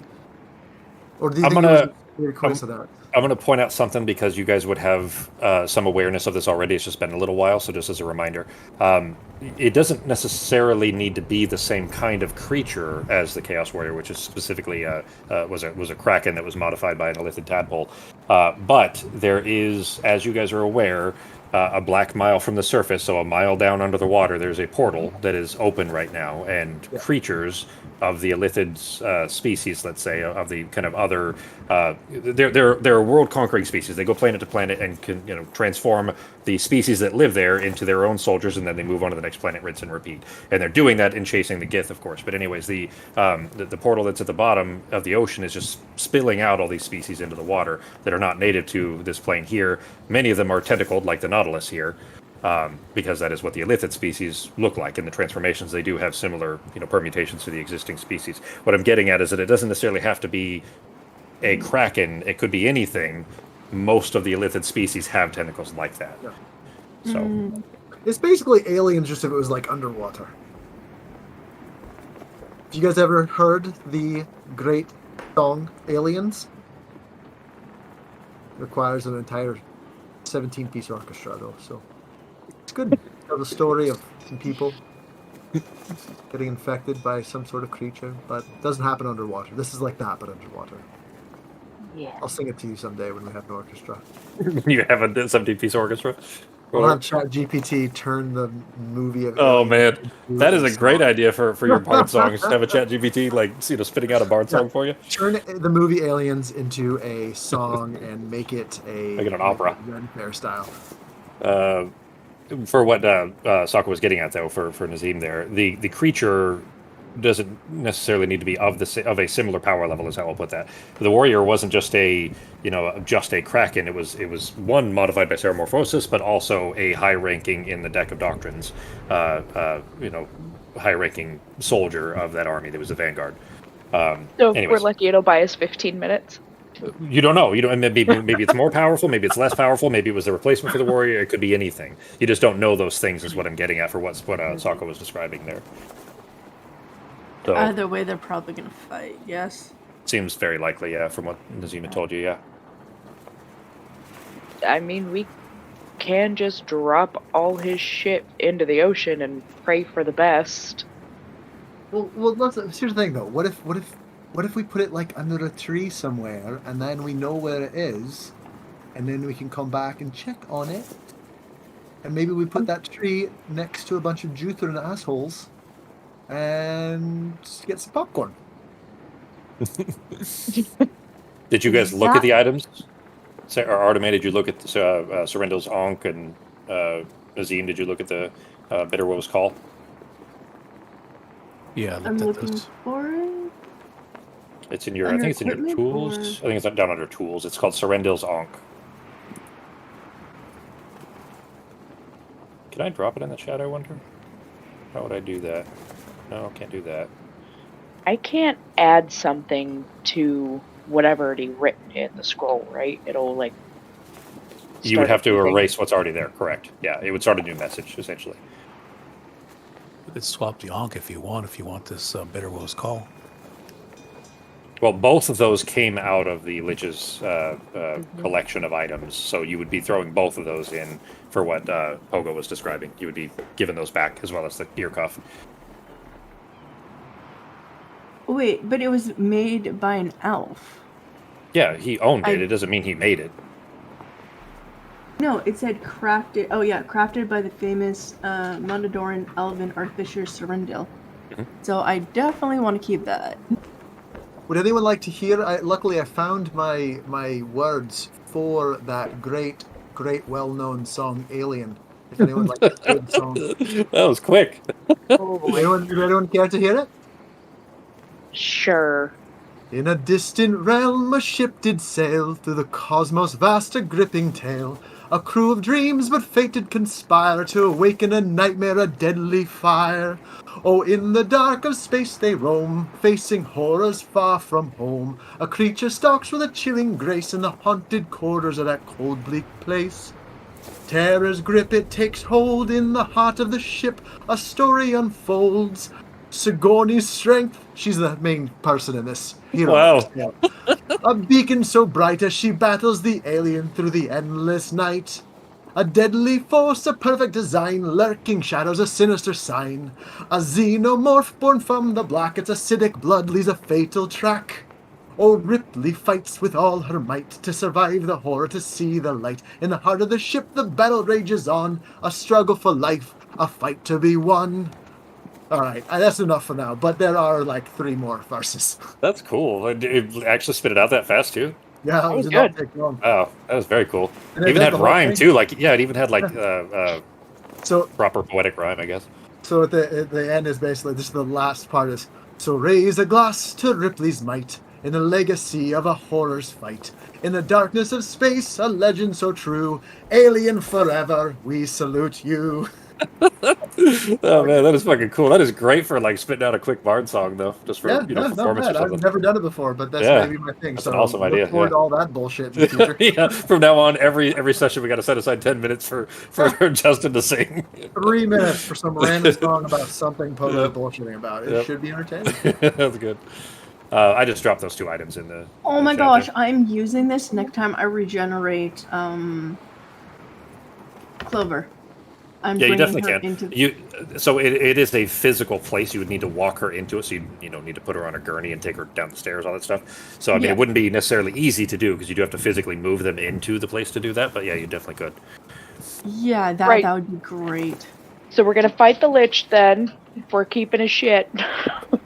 I mean, this was an elven artifact, so I'm definitely keeping it. I'm sorry. Not really sorry. I mean, though, about keeping Sure. That's just.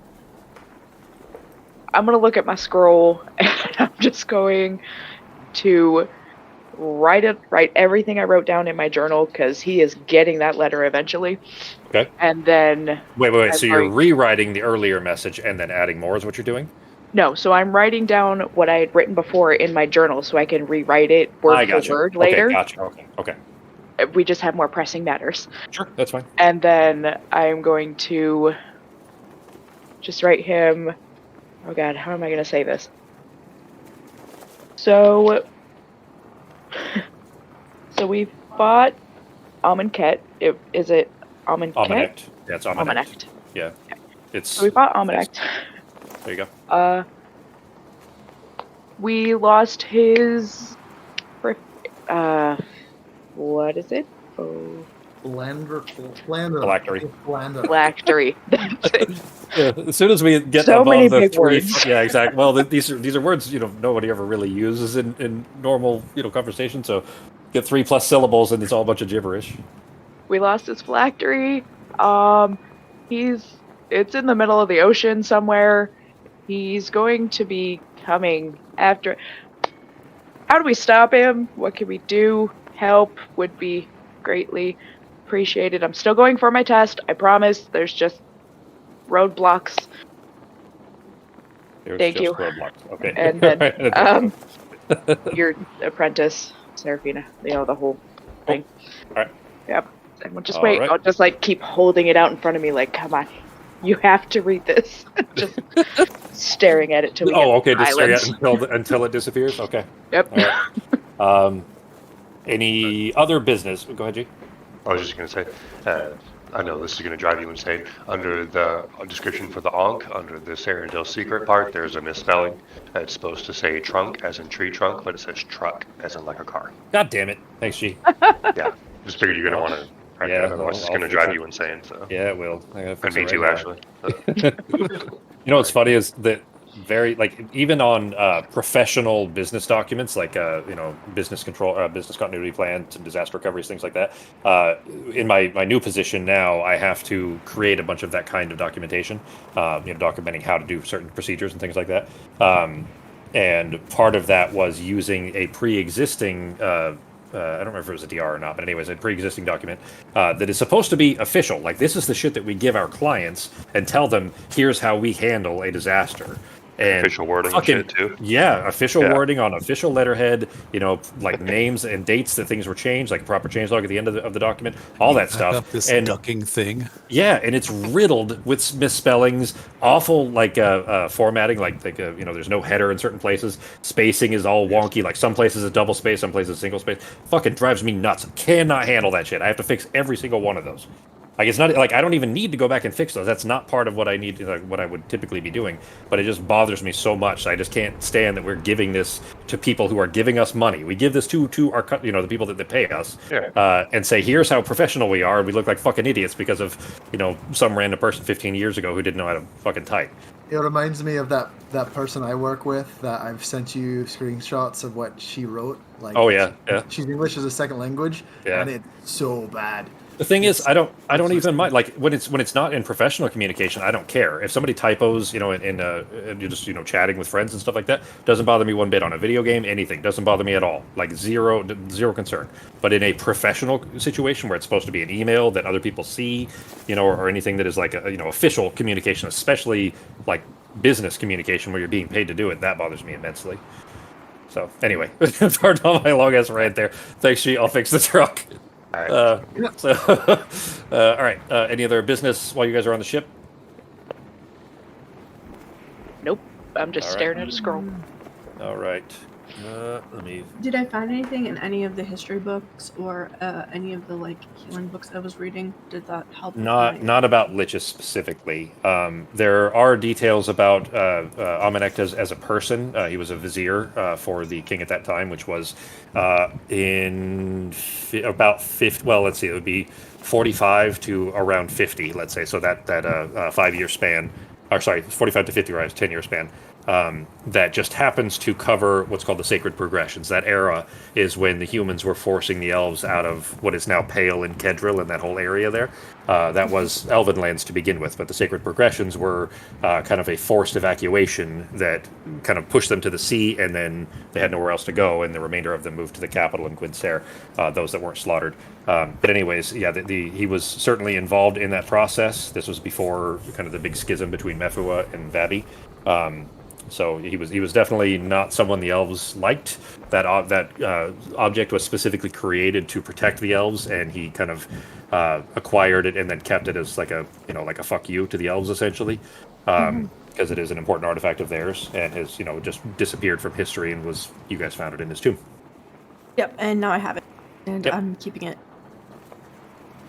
So, even if I have to rally the elves to kill him, yes. Well, that was it. As you guys can give it back or hide it or bury it, like Pogo was suggesting. It just obviously these are powerful artifacts that you may want to keep for other reasons, whether it's personal or for their own mechanical impact.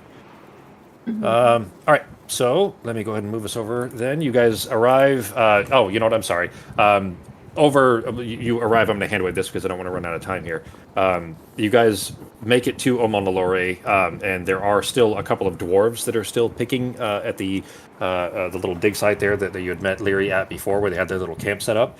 But when you fly your way down to go look for her, she's not there. But the remaining dwarves that are there let you know that she has gone to a place called Tahakapan.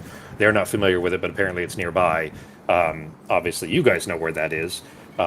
because you had told her about it. So after you had told her about it, she kind of picked up and moved there over time, and she's now investigating into Hakapon, which was the place where the giant matron was, the tyrant in the top of it. Anyways, they tell you that that's where she is. Assuming, are you guys doing anything else nearby? Or are you going straight to where she is? Oh, we'll go straight there because I'm gonna heal her and then I'm gonna go. What time is it now? Bring the Wood Sage's corpse back. 4 p.m. 4 p.m. Yeah. Okay, so we will head over there then. You guys, the Sevastopol is still up above. Oh shit! Did I lose That's the? what I was wondering, if we were able to kind of come in from the top, like we were able to see something from the top as opposed to going in from the bottom like we did Yeah. before. Yeah, absolutely. You flying in from the top, you guys settle in the level just below, basically, because that's where you can see the lights coming in from the main room where the tyrant corpse is. The bones that were trying to be raised. Anyways, you were able to settle in there, which is just below kind of the top level, and that's where I've dropped you guys in the map here. Give me just a second to get an environment one going here, if I can find it. Oh, that's why. All right, this will do. Not quite the correct one, but it'll do. But you use the broom to fly yourselves down. The Sevastopol still flying up above. Did you have a question about the top level, Pogo? I think that's what I'd rather go, like go towards the very top so we can kind of look down and see what's happening as opposed to just going in through the weird original entrance that we did last time that had the river with all the deadly shit in it, stuff like that. Yeah. You guys, there was a body still, or there was down there when you guys left, but it's no longer there. But yeah, you're able to kind of fly yourselves in from the top. I can show you the top if you want to see that, but otherwise you would be settled in where she is in the 5th level.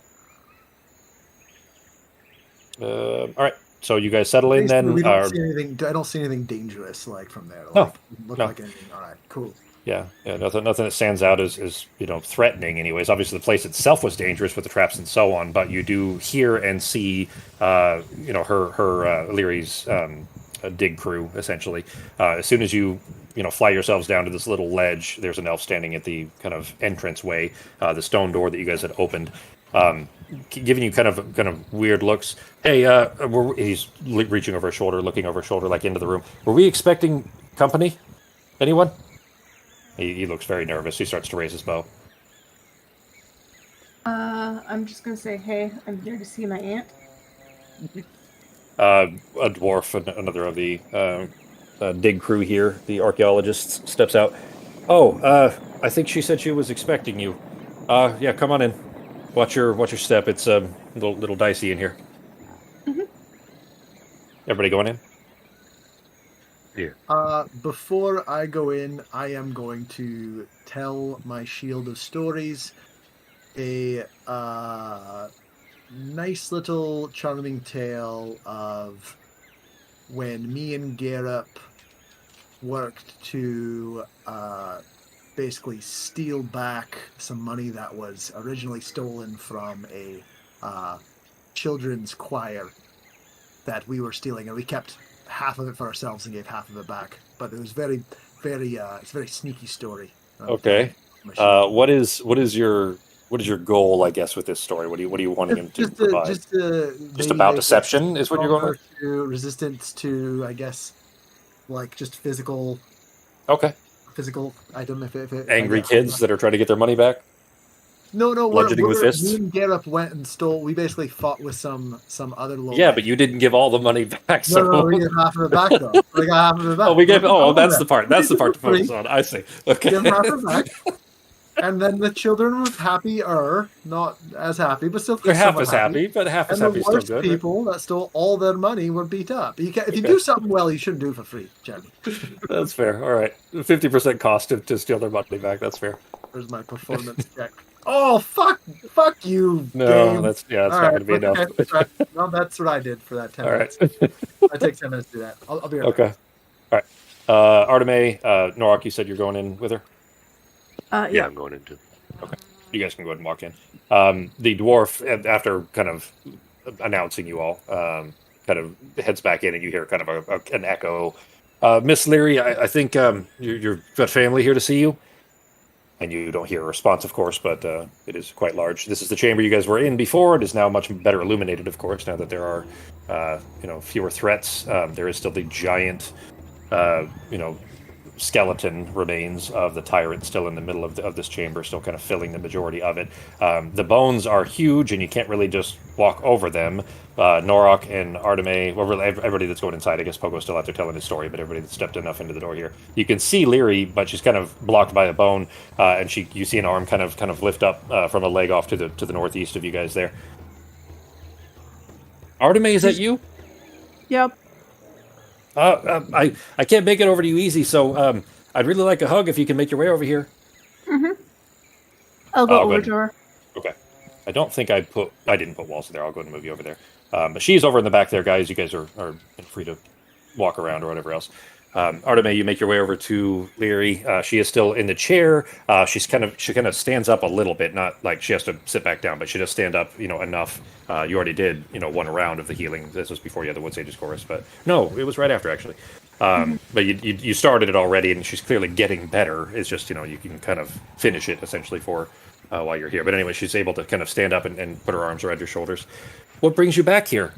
Well, here I say, to this place obviously that you found for us. But what brings you here?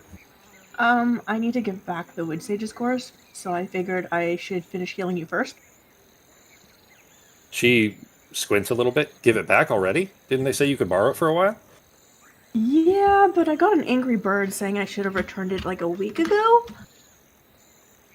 She squints a little bit. What'd the bird look like? One of ours, right? I mean, one of our normal hawks, the Kenyan hawks? Yeah. Huh. Okay. Well, I mean, I hadn't heard anything more about it, so I guess I'm sorry that they are in such a rush to take it from you. But by my accounts, you're doing good with it out there, so I can't imagine it's going to do any better just sitting in a museum somewhere. So what brings you back here then? Are you just dropping it off in the city and then leaving? I here to might dig pay with the me? folks a visit first, and but we have a few other things, and I'll show the Ankh and say, yeah, we found this, but the problem is that it's attached to a lich. She looks at. Is that what I think it is? You know what? Actually, let me tell you that too. You would have seen like drawings of it in history books as well, so you knew what it was probably when you had picked it up, or at least had an idea of what it might be. Wait? You said it's attached to a lich? Mm-hmm. And she kind of leans back a little bit. It's gonna be coming after us, but there's no way I'm giving this back. You're gonna need a lot of people to protect you then. That's dangerous work. I mean, I wouldn't want to give it back either, but I'd rather not lose my niece.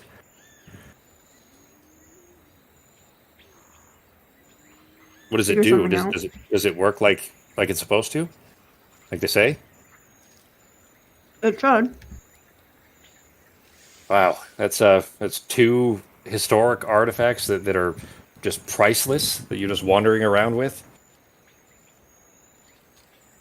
That kind of luck. You sure you can't come and dig with me? Maybe after this adventure. You hear a squawk come from outside. All of you, everybody would be able to hear it, by the way. So, Arteme, to you, it sounds like, it's calling your name. To the rest of the group, though, you hear bird calling, like a loud, angry bird squawk from outside.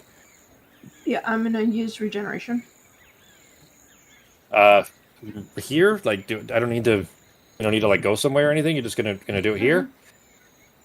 Okay. I mean, I guess I can't turn that down. Then you go ahead and cast it. It is, what's the ritual time on it? 1 minute. Okay, that's fine. Wait, hang on. Is the 1 minute the cast time? That has to be the cast time, right? I clicked the wrong thing. All right, that's way too loud. What was that, Justin? I like it. It's cool. It sounds a little bit like an air horn at the end, like an air raid siren almost. But it was a little bit on the loud side, so let's see if we can adjust that. Anyways, you go ahead and cast it. The span of a minute. What's the rest of the group doing? I'm probably still telling my story.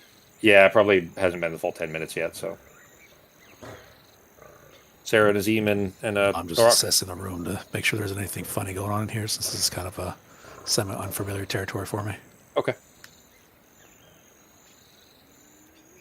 Norok, So anything? that's done. I'm I'll just go keeping see an eye what on the the door. bird wants. Okay. Norok, you do as Arteme is turning around and kind of coming back towards the doorway with you. Then Arteme, I'll move you over because I'm not sure if there's walls in the way there or not. Yeah, thank You you. looking out, you do see a regular, an average hawk size, I guess, a regular hawk. But he's sitting in place, flapping wings, like hovering in place, which is very awkward and not easy for a predator to do. They're not intended to, like hummingbirds, try to hold in place. So he keeps having to kind of move off a little bit and then spin around in a circle and come back, and then just kind of keeps doing loops basically right off the edge of the cliff there. He keeps calling into Arteme. Okay, I'm gonna go talk to it. Okay. Do you have a speak with animals, or I mean, you can still I- communicate with them anyway, but I don't remember if you have the full-on spell or if it's just a matter of I don't think so. okay. The same kind of communication that you were able to get from him. He's obviously trying to call you, but he is. You see him now that you've kind of come out towards the edge there. He flaps up onto the roof area, like the top level, and then right back down to you. He doesn't have a message on his foot this time. Doesn't? Nope. That's weird. But he is calling your name. Well, it was until you came out, and he just keeps. Now that you're there, he kind of flaps up to the top, kind of sits for a second, turns around, comes back down. He's clearly, trying to note to you to go up to the top. Okay, I'll go up to the top then. Okay. You have the broom, so you can take the broom up by yourself. Sure, unless anybody wants to come. I mean, do you want to go by yourself? Do we know what's up there? Nope. Then you're not going by yourself. I'll go with her. All right. Well, I do have speak with animals. Okay. And it's a ritual, but What's it? Well, I mean, if you want to use it, that's fine, but need to know what the cast time is on the ritual and everything. I think 10 minutes. Would you take 10 minutes to talk to her, to the bird, though, or just fly out? Yeah, well, I would kind of do both. I'd fly up, but I would also use speak Okay. with animals. Yeah, I mean, usually moving at the same time might be tricky, but that's a low enough level spell anyways. I would say that you can pull that off while moving. It's only first level. All right, so who is going up and who is staying down? I will go with her on the broom. Okay, so Sarah and Arteme, the two of you can fly on the broom. Everyone else would need to find other means or take a second trip on the broom. I'm waiting down for now. I can wait for the broom down here too. Okay. Oga? I'll probably. I'm actually pretty tapped out, so I'm gonna hang out by Norok and his big smashy smash. All right. I'll put you Then guys when- there then. That's what I call his. We penis. When we get up, I will send the broom back down. Okay. All right. So you guys are going to drop off and then all right.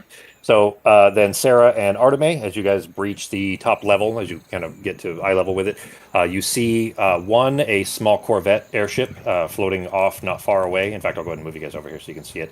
I'm going to bring everybody to the map, but obviously Nazim, Norok, and Pogo, you guys are technically on the ground below, so you won't really be able to interact. But you guys, well, I mean, you can shout and all that stuff. You just won't be able to, do much else, I suppose. Give that a second to load. Do I need to refresh it on my side? No, it looks like it's working. Yeah, everybody get the map loaded? Yep. Actually, hang on. Norok and Pogo, is there a wall there? I don't think I put a wall there, did I? You guys Oh, I can can see see the whole... Okay, cool. I Yeah, can see it, yeah. Okay, cool. Yeah, you guys are technically... I have you kind of off the edge there because you're on the part below, but Sarah and Arteme, you guys step off of the broom, send the broom back down, so you guys can be back up in a matter of 12 seconds or so. But Sarah and Arteme, you guys step down. There is you don't recognize any of these people, but there is a group of elves standing kind of on the steps there. Arteme, I assume this is. Mm-hmm. So the Wood Sage's chorus, you're supposed to have returned it to us? Mm-hmm. Oh, unattune it and give it back. Okay. He steps forward, holds a hand out, you hand it back to him. He immediately starts to turn. Give me a perception check, I guess both of you. He and the Can three... I make an insight check to see if he's actually like the person that's supposed to be coming to get this? Sure. Arteme, yeah. Well, either of you can make an insight check, but definitely a perception check from Arteme as well. My perception is terrible, by the No way. problem. Because it is our normal birds, like. The Monodoran elves use the birds. It doesn't necessarily mean... Yeah, it doesn't necessarily mean that they're, who they say they are. With that perception check, Arteme, you do spot that there's a dwarf standing behind them, which is very weird. Why would there be a dwarf with this very prestigious elven artifact? Like, not that elves and dwarves don't get along, but usually... how do I put this? There's a certain faction of elves that get along great with the dwarves, and they're called the Inuadon. You'd actually worked with them a little bit before, but they're Is that one? Now that they've turned and they're kind of moving towards this Corvette that's floating up above, they definitely don't look like official, elven historians or museum keepers or anything of that sort. Your aunt's going to be so mad at you, Arteme. Polymorph. I'm gonna put spike growth on them. Okay. All right, just right off attack them. All right. Go ahead if and... it doesn't look right. Yeah, it definitely does not seem correct. I mean, the Artificer's the one that's holding the Wood Sage's course. You've handed it off to her. Quick to fight. Quick to fight, Alan. Quick to pluck eyeballs out of children, too, like earlier. So, what do you mean, children? Garrett is a freaking adult. He might be like a halfling, but he's a freaking adult. Yeah, but you were talking about hating kids. Came up in the conversation. Yeah, children came up, yeah. I need to fix the art on that so that it doesn't stand above the thing, because now I can't see them, and... Where is it? Sequencer? Yeah, that's it. Okay. Like, I probably would have done the perception check as I was handing it, but yeah. That's fair. I was kind of trying to tip a little bit there, but they were standing there, kind of presenting themselves as, even if they didn't necessarily, fully give the appearance, but they were intending to try to deceive you in that case there. I'm assuming my insight check gave me the same information, that they weren't supposed to be the ones to get it. That's exactly it. Yeah, so you definitely spotted that they definitely something was way off on this, and then Arteme also seeing that there was a dwarf with them. Again, not that they couldn't get along, but them, traveling with a dwarf. Okay. Was so in theory, I would have pulled back the Wood Sage's Curse before giving it to them if we noticed, and then put spike growth on them. But yeah. We'll come back to that. I don't want to. Yeah, pretty fast and loose. You were pretty. Yeah, exactly. That's yeah. Here it is. Here you go. Which is fair, because that is what Arteme would probably expect. Having been contacted by the bird beforehand and seeing the bird again, they had set this up to be a deception on you specifically to try to get you to hand this over. You do know that the plight of the Inuadon, it's not necessarily a bad thing. They are a terrorist organization, but you do have some sympathies for what they do, or rather what their goals are, just not necessarily how they accomplish them. But for time, I don't want to start a combat with 15 minutes to go. So I'm going to go ahead and bring you guys up. But I've had the opportunity to cast slow. You know what? What we'll do is we'll call this a surprise round, because although they are very tense, they were thinking they got away with it, if that makes sense. The dwarf was not surprised, but the elves were. So Arteme's spike growth is good, and go ahead and if you wanted to throw out slow, they'll be surprised for that condition. At this point, both Nazim and Pogo would be arriving. Norak, well, you know what? Actually, I guess first. So we were actually down there. I was just trying to work with them, coming up with a song, trying to find a word that rhymes with vulva, and we were not doing well. All right. Well, we'll see how long that takes you. But which group would have been... Nazim and Pogo could travel together, but Norak would be by himself. So which of those was first and which was second on the broom? I probably would have went last. Okay. All right, so then I'll leave you right over here, G. And then, Pogo and Nazim being dropped off as spike growth and the attempt at slow. DC 18. All right, I'll roll for them, and then we'll pick up here at our next game. Okay, do they take the 12 damage? Yes. Shit, I think they all failed, didn't they? Artificer succeeded. No, they haven't popped up yet. They took a while. Yeah, it's weird. In the new version, for whatever reason, they take a long time to pop up. The Artificer succeeded. One of my rolls earlier didn't even pop up for me at all in the chat.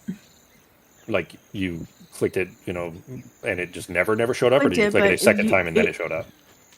No, like I clicked it once, you seen it, but I didn't see it. Oh, so I'm not okay. sure. Oh, all right. we'll have to keep an eye out for that too. Then, they were obviously turned and headed towards this Corvette, this kind of smaller airship that was up there. You also the sails on that don't look Imperial either, or sorry, they look Imperial rather. They don't look Elven. But anyways, they were kind of starting to head in that direction as you hit them with spike growth and slow. So I will keep note of that. Let me put that on my notes here. And the artificer was who she handed it to, yes? Correct. He's the one that's holding the Wood Sage's Chorus. Of course. It's still in his hand. It's not put away. Like he's still got it in his hands. He's holding it in both, like trying to protect it. It's a crown shape, like a laurel, wreath crown. So he's kind of holding it in both hands, very very precious. Oh, maybe I should have used my whip to try and grab it back. He had his back turned to you, but yeah, I mean theoretically, you do have the opportunity, at least potentially, to be able to yank it back from him. If you spend your actions for that next week. Let's see. All slowed except the artificer. And then but spike he's growth still around walking in difficult terrain because of Exactly. spike growth. Yep. And I got to apply that damage to them too. And slowed, yeah. So Actually, the grasping vine is a bonus action. All right, then you could theoretically do that. What we'll do is you guys have used your actions, but we'll start that next week with like a regular combat turn. We'll just put you guys at the top. Yeah, we don't get sneak Sarah. attack or sneak bonus actions. Yeah, well, so surprise works a little different, I guess, or a little weird, and I always forget about it. But basically, how it's supposed to work is that creatures can have the surprised condition, and all that does is keep them from they can't do actions, bonus actions, or movement on their turn. So it isn't a surprise round, but those creatures are surprised except for the dwarf. The dwarf was clearly eyeing you the whole time, so he's not surprised, but the others are. All right, and then it was 12 damage, Fox, for the spike growth. Okay. Yep. All right, I will put that on there as well. Sarah's pretty low on resources here. Yeah, this is 4 p.m. You guys fought the Amora Queen at like 5 a.m., 5 or 6 a.m., something like that, like super early, and you haven't slept since then. You did have a short rest since then, so Nazim should have all of his stuff back, which you guys already applied. Yeah. But Don't worry, guys. I think I've got a crossbow. You still have some resources anyway. I got a little children-sized crossbow. We'll be fine. I've got some spells, but all my sorcery points are gone. I'm going to give you guys a heads up here. I guess it'll be a couple weeks anyways before we get back, but you'll be leveling to 6 here probably after this next session, is my guess. Or sorry, not 6, 16. We're not downgrading you, but bumping up to 16. I think it'll probably be after this next session. It kind of depends on where you guys go and stuff, but probably then, which should be I'm guessing the second then, right? Because 19th no game, 26th will be Gloomhaven, and then back to D&D on the second. Yeah. Unless y'all are down to do a Tuesday, Wednesday, Thursday game on any day. These days, even for me, weekdays would be harder to do because I'm just my days now, especially with my new trainees and everything, are much longer, and I have to actually focus and work the entire time as opposed to just babysitting scripts and shit. So